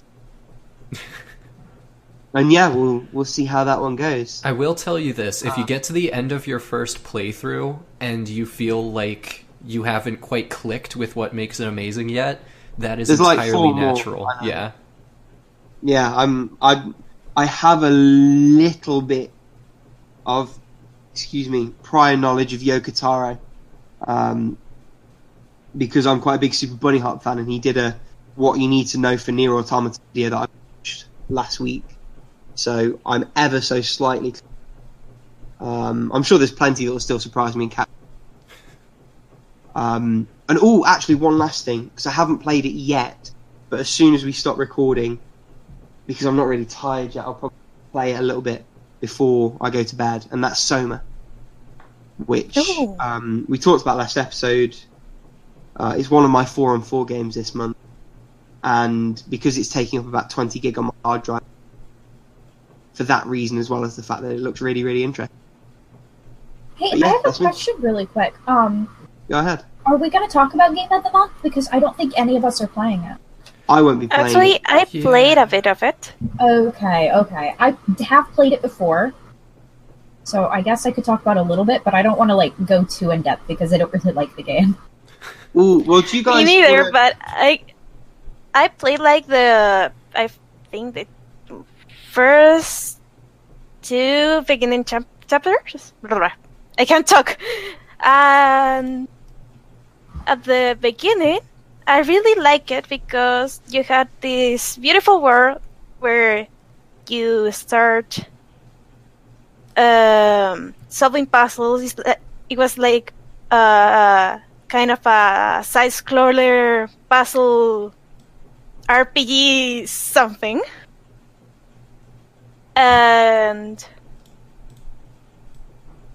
I was really enjoying it until you get the ability to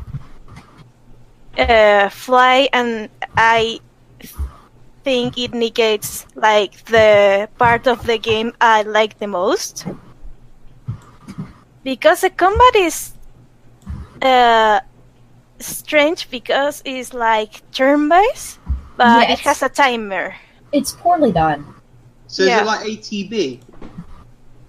I haven't A little played. bit. It's a little bit like that. I don't know. I don't know if I want to talk about it a whole bunch. I don't know. Yeah, It- probably for the sake of time today, we probably shouldn't talk about it too much. I mean, if you want to give us maybe 2 or 3 bullet, like, fast fact. And then I haven't talked about what I've been playing. Okay, we can skip that, I guess. Well, no one was saying that, like, as well as... Okay. Yeah, I mean, the are- game tries to be like too many things at the same time, so it doesn't really flesh out one idea. And I really don't like the art. Like, if I'm being honest, the art was supposed to be what drew people. But I thought that it looks like when somebody uses watercolors, but they overused the colors, and it all kind of gets muddied together, and then they don't have like any highlights or anything of it, and they don't have any contrast between colors. It's a little bit like that. And I wasn't really a fan. Interesting, because I like the Arcel for the very reason you dislike it, because it really stands out from a lot of other games I played. I don't know. I guess I just like my art to be a little bit more crisp, even if they're doing like the same style. Like, a good example is I love the art of the new.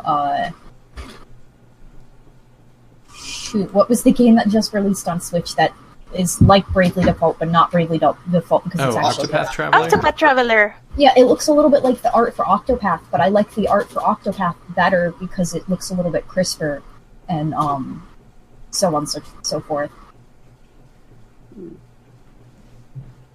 Oh. Cool. All right, Toast, go ahead and take your limelight. Was Rick done? He is now. Okay. So I technically finished stories. So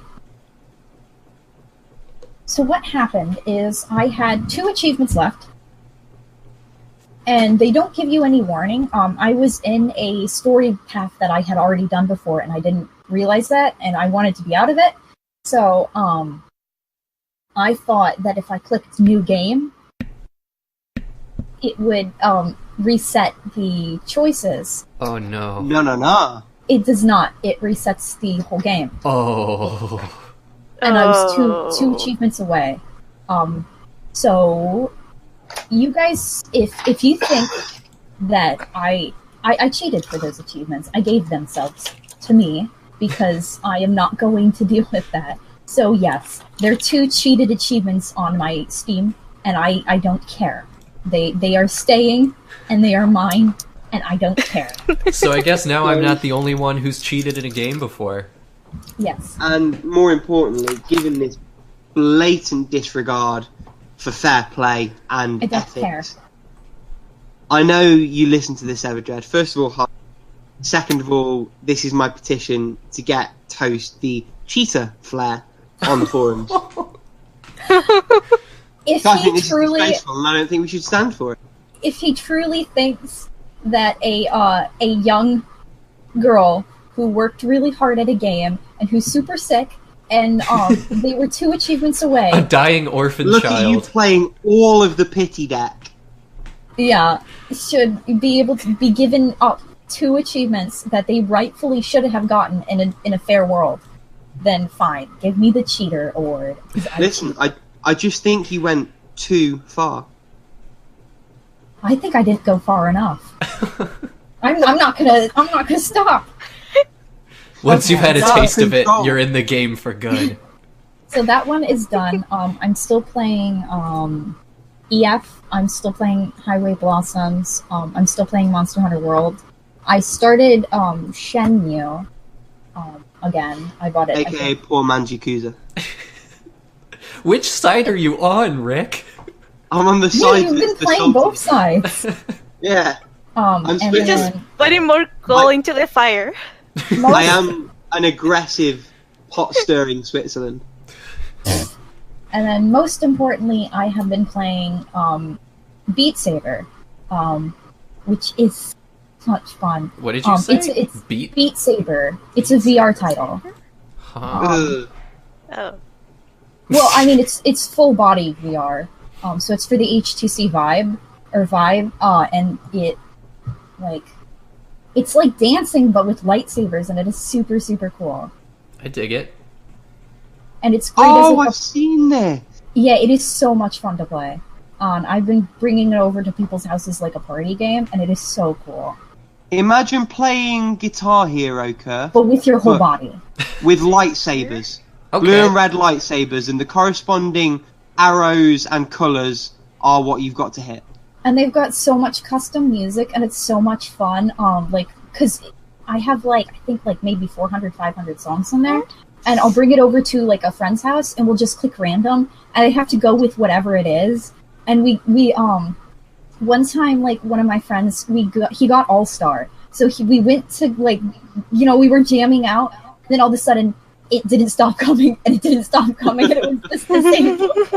It looks like such a good workout. It is. Oh my gosh, yes, it is. Yeah. You drink so much water and you like burn so much calories like just playing it, and you get so sweaty and gross. But it is so much fun. It's like the best game of this year. That's a big claim. It is so well. In a year that saw Deadpool really... ported to the PS Vita and PS4, that is a big claim. There's just something about VR. VR is so cool because you think that you're there. You just think it's a different world.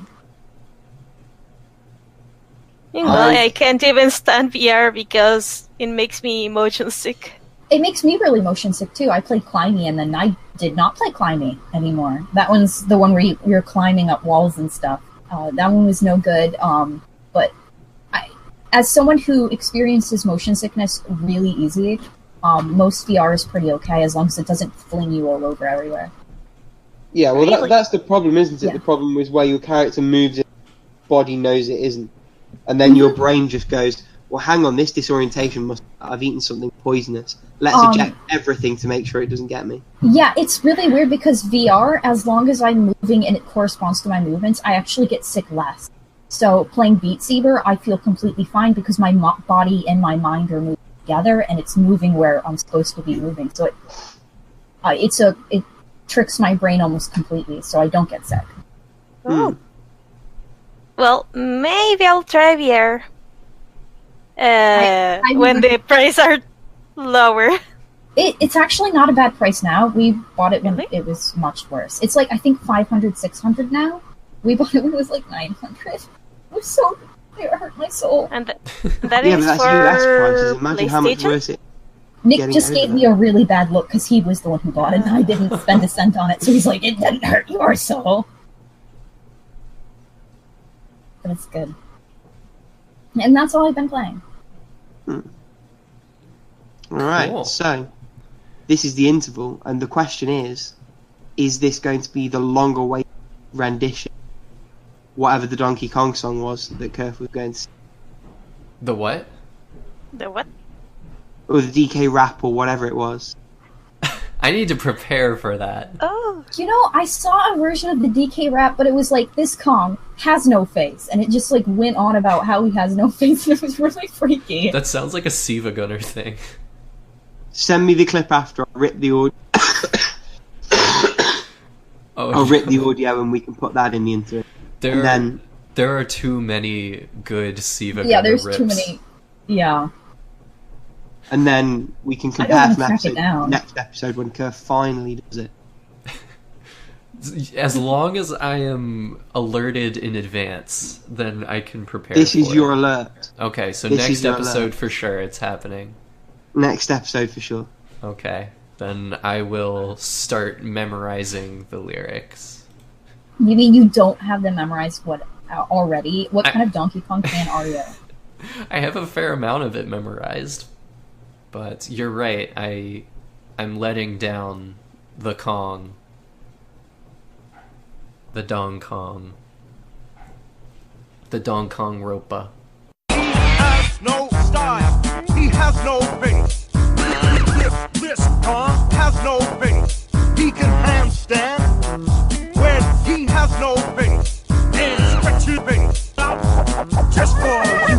Inflate himself just like he has no bass. This crazy Kong just has no bass.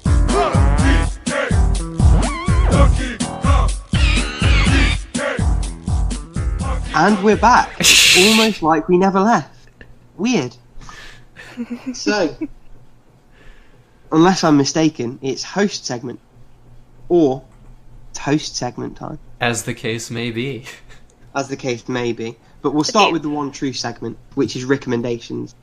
And- before we start recommendations, I wanted to put out something. Oh, okay. Go ahead. You've been no. undermined, Rick. Oh, Fine, mostly Bradley. because some people said that VR, the headset and everything cost $500 back then, and now it's cheaper. Oh no, it was $900 back then. And now it's- $900. Yeah, and now it's like $500, $600. Okay, because it's $500 over here too. Yeah, now it's $500. Okay. I just found something that is actually the price it should be in my country. Awesome! That is so cool. So if you want to experience VR, you can buy it for the price it's meant to be bought for, which is still overpriced. Of course. I think I'll just wait. So, before we jump into the recommendation, Pokepaw, is there anything that you want to plug, anything to share at? The floor is yours. Everything featured on... Oh, let me see what I have here. I've been reading a lot lately. And I've went over some of the classics, like from Jules Verne, From the Earth to the Moon. And I really enjoyed that book. I recommend it. But it is quite hard to recommend it to anyone because it goes into really technical language at times. On the other hand, I just finished Arsène Lupin, a Gentleman Thief, from Maurice Leblanc. And that's a more accessible book. And also, I really enjoyed it because this thief plays some of the craziest mind games I've ever read. Okay, so is it sort of a, who am I thinking of?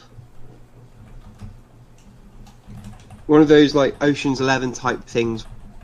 There's this elaborate plan that was going on all along, and all the pieces just sort of fit together at the end. Is that kind of thing? Pretty much it. Right, okay. Sweet. So, recommendation. And it's inspired by the Spider-Man game that comes out tomorrow. Hopefully my pre-order arrives tomorrow. I'm so excited. Fingers crossed for you. Yeah, me too. And in the build-up, I revisited a game that I loved when it first came out, and that I still think holds up today, and that's Spider-Man 2 for the Game Boy Advance. Game Boy Advance, of course. Couldn't be the really, superior really good console version. Best console that's ever been released. Most powerful graphically, most complex input-wise. It's the place to go. And Spider-Man 2 on the Advance actually does things really, really well. So it's mostly 2D side-scrolling. In many respects, what you'd expect from that kind of Spider-Man game. But there's a really robust skill tree, as it were. So you earn points through the levels that allow you to unlock new moves. It presents a real challenge, but a real fair challenge. And the levels stay interesting for the duration. Also, it has a couple of 3D world exploring segments, which work surprisingly well. I don't think they would have worked as a full game in their own, but as little palette cleansers, they're really, really and because it was a movie tie-in on the GBA, really, really cheaply, and if it even sounds remotely interesting, I would recommend you do that. Or, if Nintendo ROMs are still anywhere, find an emulator and a ROM for it. It's worth playing. So yeah. Okie doke. When Toast's finished chewing. I can go next. Well, you can lay right off. I can, but I'm not going to. At least I'm not actually chewing on camera, on actual, because that would drive me nuts. I hate the sound of chewing when people are recording. hey, maybe people want the ASMR. Oh no. They don't. I would just like to throw out... This can be my recommendation. You know, I was kind of going back and forth about what I wanted to do for mine, and I never really settled on anything. So, what I'm going to recommend is ASMR. But a specific type of ASMR. Oh no. There are several installments in it. Oh no. The first one is called ASMR Roleplay, caring and supportive Funky Kong gives you a ride home from the God. airport. Can you, like... Please a link source in the this. Discord? Please link this. Yes, absolutely, I can. I want to fall I am- asleep to this tonight. I am really scared to even ask what is it. Oh So- my What is- god. So there's the link to the first one. How did you even find this shit? I don't even remember anymore. YouTube's become very weird. I Oh, am just geez. way too into Did You shit know post what's super territory. weird? When I was younger, I thought Funky Kong was so cool, like the music when you're like... And I always wish that he was my older brother. He's Maybe the now I'll raddest get- dude. He's the raddest Kong. So I also just linked the sequel, which is ASMR roleplay. Tender and emotionally intelligent Funky Kong consoles you after a messy divorce. Oh my god. So those are the OG installments in the Funky Kong ASMR series.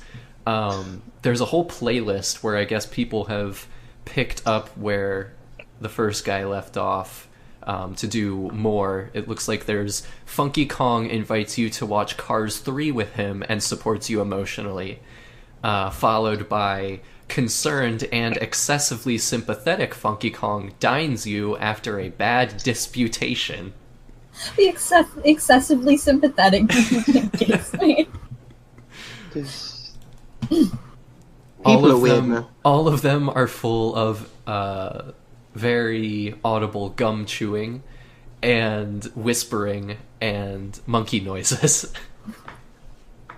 So If monkey noises are what give you your ASMR, concerned them. Oh, So yes, grading on a curve today. I am I am grading ASMR on a curve. Specifically Funky Kong ASMR. Okay, we'll take it. And that brings us nicely.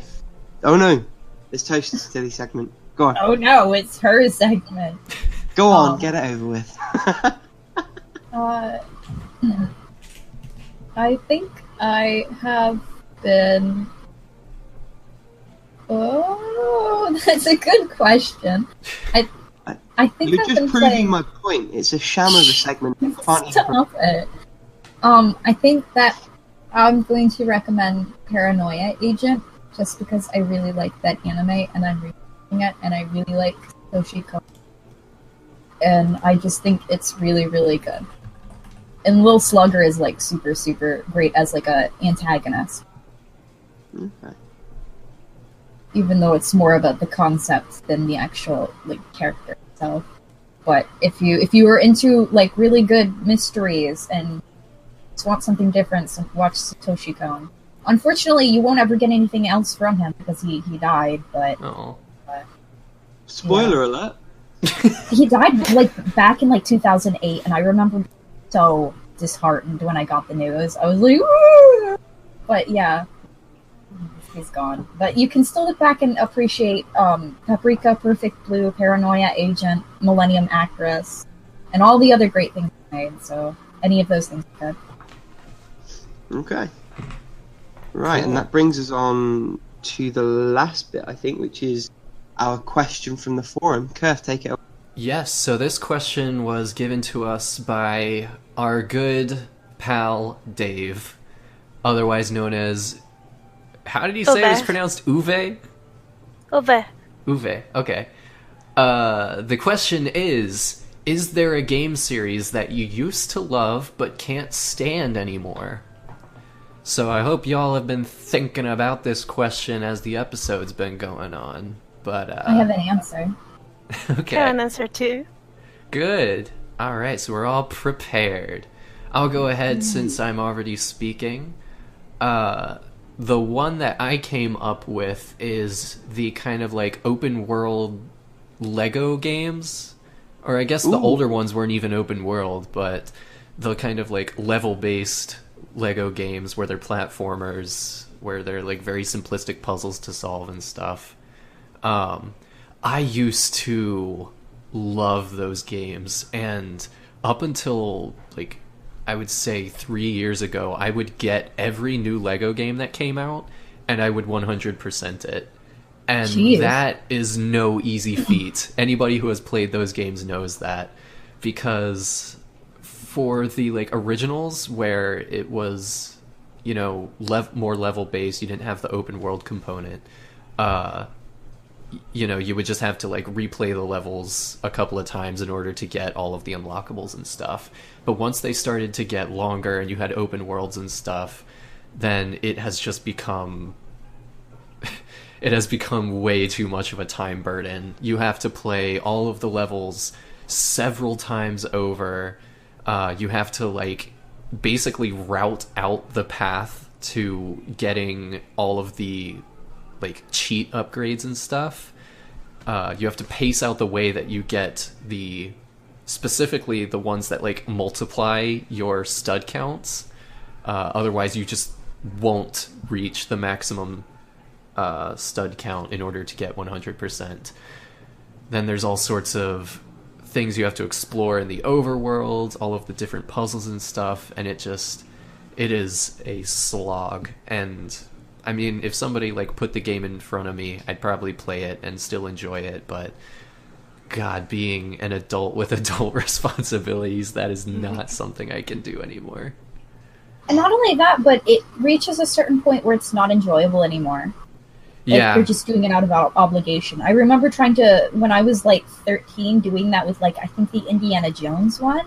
And it would be different if it gave you something physical, something tangible that you could look back and say, look, I 100%ed it, but it doesn't really. You have to pop the game back in. And I mean, it's not like, you're not going to win any bragging rights just for like 100%ing a Lego game. Whereas, I mean, it's kind of sleazy, but like achievements, you can look on someone's page and see like, oh, I guess they did 100% that game. But like the Lego, there's nothing to be earned from it. I mean, the recent Lego games do have achievements, which can kind of like fuel you that way. But you are right. And it especially becomes frustrating because like the first 60% on the percentage counter goes by in a flash. Like all you have to do is basically beat the levels the first time through, and you have like 60%. But then it just becomes diminishing returns as you go on. The progress towards 100% gets slower and slower and slower, and especially once you get to like 95 to 100, you would think you're, you know, in the home stretch, but that's like a good quarter of your playtime is getting that last 5% basically. Not about that. Yeah. It's an endurance test is basically all it is. Sounds it. Jesus. Ooh. So this is probably a cheat, but it's the only thing I can really think of in terms of and that's the Dissidia games. So to clarify, I still love the two on PSP. Still from time to time jump back into Duodecim to play just a couple of games. I recently got Dissidia NT and it just didn't click for me. I really wasn't a fan of it. I think 3v3 is a bit broken in terms of what that series was and what it was about.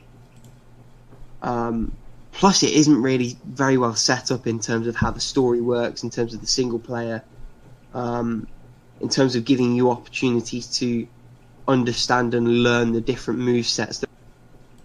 And I think it really was a very big misstep in terms of that franchise, and it's soured whatever sort of comes after it a little bit for me.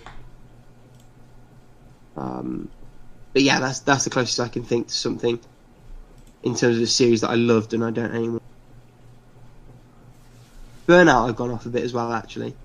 Wasn't a big fan of Paradise. Did quite enjoy the ones that were on PSP. But yeah. Okay. Is I that have a everyone? question. Oh, go on. Is it a series that the older games you still enjoy and the newer games you don't, or is it a series that altogether you just don't really like anymore? I think the question's technically the former. I sort of answered the latter. Okay, so it could be like you really still enjoy the older games but not the newer ones? Yeah, fuck it. Okay. Fire Emblem. Ooh. Ooh. I'm gonna. That was thrown down. So Yeah, what's I'm your gonna cut-off do point? it. At what point did you not like it anymore? Well, I still like the old games. Yeah, I get that. I get But that. like anything past Awakening, I feel is kind of like, I don't know. It just feels really pandering and not quite the same anymore. It So just wait- doesn't. It feels like it's made for a different group of people nowadays. And not that that's necessarily bad. It's just not me anymore. I'm just not included. Who do you think the target demo is now?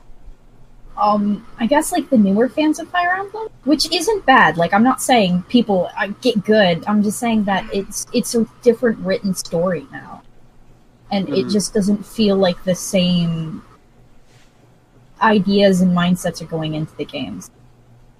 Yeah. It feels easier. First of all, it feels not as like much fueled by like camaraderie and like it doesn't feel as epic anymore. It just feels kind of like an anime. Whatever is the newest season of like the anime nowadays, it's just like whatever is like the newest adventure anime. It's like that. It's like I don't know. I just don't really like the new ones anymore. No, I think I get what you're saying, because I mean, Awakening, when it came out, was definitely a big divergence, but it still kind of had that The genetic true to code. feel, yeah. Yeah, but like after that, then they decided, oh, well, being like Awakening is the only thing that's going to make us successful. Let's take all of those new things and amp those up, and maybe we can play down the old stuff. Really, the old Comparatively. stuff is what made their games great. Like the feeling of getting to know someone and fighting together with them as new techniques and new mechanics doesn't always make a better game. I have two questions for you, Toast. First, I remember you saying in one of the earlier podcasts that you enjoyed Gaiden. Gaiden's my Gaiden? favorite. But I did not like the remaster of it. I did not like Echo. Yeah. They changed was- the story around quite a bit when they remastered. Really? Yep, yeah, they did. The general direction of the plot is the same, but they changed around everybody's characters to be like archetypes of anime stereotypes, whereas in the original they weren't that way. They were different, both voiced and dialogue wise. But I can't really explain it very well. What do you think about the new Fire Emblem coming out somewhere in the future? That is Three Houses. Yeah, I am hopeful for it. I don't know if it'll live up to my expectations, but if it does, I'll be really happy. It really seems that it's going like a step back from all the anime waifu stuff. Yeah, which is good. I think it was okay in Awakening, but it got out of hand really, really fast. Yeah, really got out of hand, especially in the 3 games, Fates. Yeah, Fates. Which I'm not complaining about because I absolutely love Silas. But I think that He's a pure boy. he's a pure boy. That's the only kind of person you should be going after is your white knight. But I think that after that, I don't think it needs to be in the games anymore. I really enjoy for example, the support conversations more in Echoes. Yeah, and those are a little bit closer to what they used to be. Yeah. I can't really remember any of the conversations in Echoes, but I think they were a little bit more prevalent about how it used to be what was going on currently, and they would react to it. I like that better than just going on to like a specific arc of like their own. I like them actually talking about the way that events make them feel, rather than some arbitrary like. I think some of them were like picking up women and like all that stuff, and it's just like you're in the middle of a war, dude. Just like priorities. For example, in Awakening, yes, the support conversation because between Crumb and female Robin was just crazy. Yeah, it's just like, dude, you're gonna be a king. Please, like, Behave one. Like yeah, one. it's just like maybe talk about how this responsibility is making you feel, and then like develop your character a little bit more. All I'm gonna say is you can't not sword fight because you're being distracted.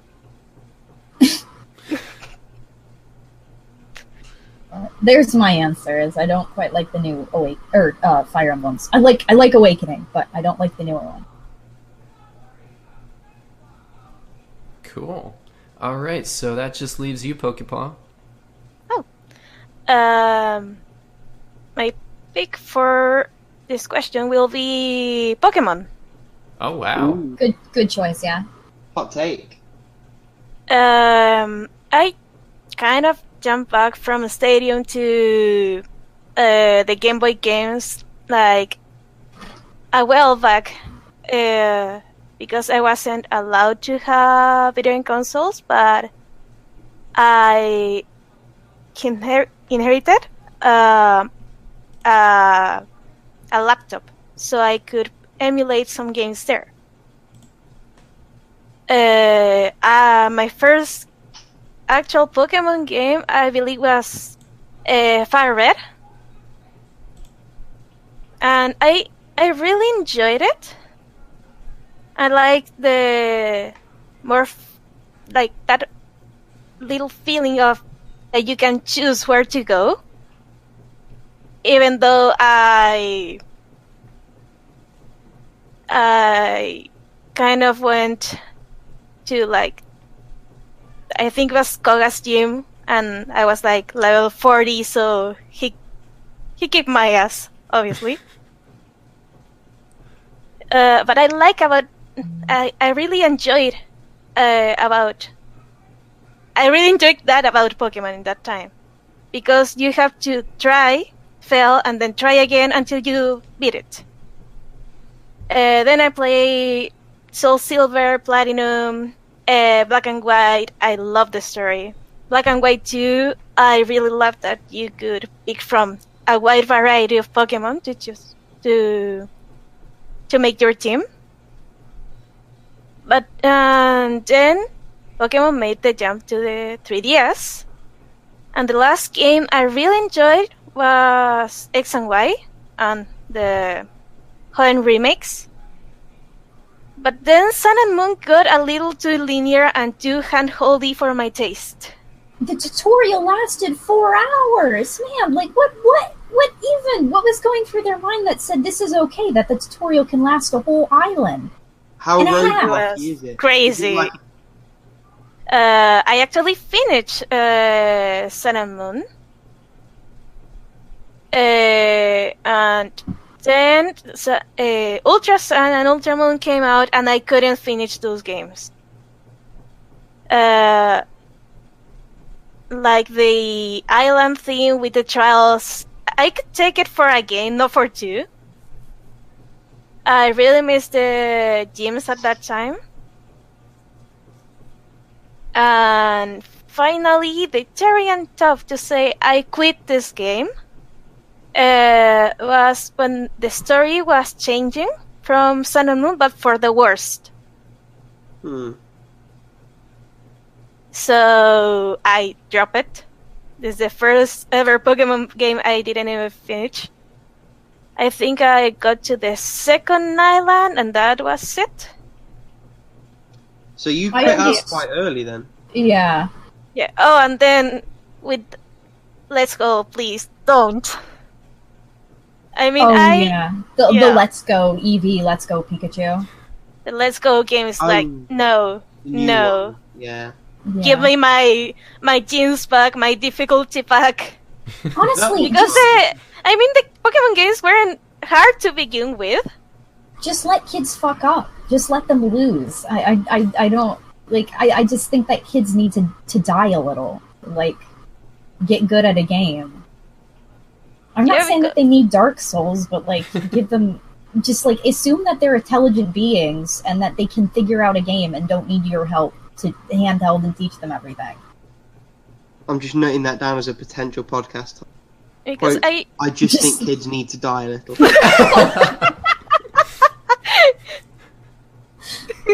completely but taken out a of little context. bit. Give the kids Dark Souls. Do Doesn't- children have souls yet, though? That's the... Oh, I see. Okay. I think the mentality is like really different from what it was back then. Because in Red and Blue they just gave you a Pokemon and you're in your merry way. Yeah, be the very best like no one else. But then Ultra Sun and Ultramon really they shortened the tutorial at least from Sun and Moon. Good. But it was just too much. And now in Let's Go, I've heard that they won't even let you challenge that gym if you don't have certain Pokemon or certain level. I don't know. Because I saw that demo that you couldn't enter the Peter City gym without a water type or grass type. Oh. I don't It like was that. just I don't like that either. So I really hope that if they're going to make another mainline Pokemon game that is supposed to come out next year, I want my gyms back. Don't handhold players anymore. You'll get it next year. This is just for the Pokemon Go crap. This is... Yes, I know, but I mean, there's so many spin-offs that they could do. Like the GameCube ones were good. The Pokemon Stadium ones were fun. Pokemon Snap. They could go with Pokemon Snap. I've been The waiting classic. for the second word forever. There's loads of demand for a new Snap. I mean, They could even make a new Rumble. Pardon? They could even make a new Rumble, and I'd be okay with that. Is there Yeah. much demand for that? Now, I don't know how well the... Or like the other one, the Pokemon Conquest one. I enjoyed that one. Yes, I want another conquest. I want with Gajinkas, with like the humans as Pokemon. I think that would be so cute. I that love would be Gajinkas. terrible. That would be adorable. That would not go well. If it was like this, no. What they could do is they could have the person who made EU Senki do all the designs for the Pokemon, and it would be so cute. And they would make ass tons That's of money. sort of what I'm worried Yes. No, they need to do it, and it would be fine. about. It would be Wow. so good if they commissioned either Toho or the person who did EU Senki. There's enough gross Rule 34 shit bouncing without, like, low-key encouraging it. You're wrong. No, I'm not. Well, I mean, you're not wrong about that, but it's just like it would be so good. I mean, Pokemon is already in that, but so I don't think the Jijinkas will do any more harm that it already has done. Yes, I do. I think there's infinitely more potential there. You I just like can embrace the Moe Pokemon. You just need to embrace it. No. Personally, I'm just looking forward to more Detective Pikachu. I haven't played that, but It's not it's a on my great radar game, somewhere. but it is funny. It has its charms. Ooh. Speaking of which, it was an I can't pronounce the name of the guy who is Deadpool in the movie. Ryan Ryan Reynolds. Reynolds. Wasn't he going to act as Pikachu's voice? I had heard that. I'm not sure what happened in the end. I just remember the petition. Or is that for the movie version? Because I think they're making a movie. Yeah, the movie I think it's for the version. movie, yeah. But I It just remember the seems like it's up petitions his for alley, Danny yeah. DeVito to be Yes. Detective Pikachu. Yeah, I remember. Which we is what it spoke should about- have been. And Wow. that's the greatest tragedy this world will ever experience, is that Detective Pikachu was not Danny DeVito. And on that bombshell, because it is 1 a.m. here, I am starting to get a little bit tired, and I do want to play a little bit of Soma before I go to bed. Spook yourself before sleep. Yeah, something like that. So yeah, thanks for being on the show, Pokepaw. We really enjoyed having you here. Yeah. I think we got a good conversation out of everything. And yeah, I really appreciate you answering my questions.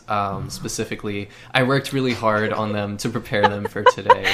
So I'm glad that you had some really thoughtful answers. I can't even. Shake my head. Yeah, so any parting wisdom anybody wants to drop?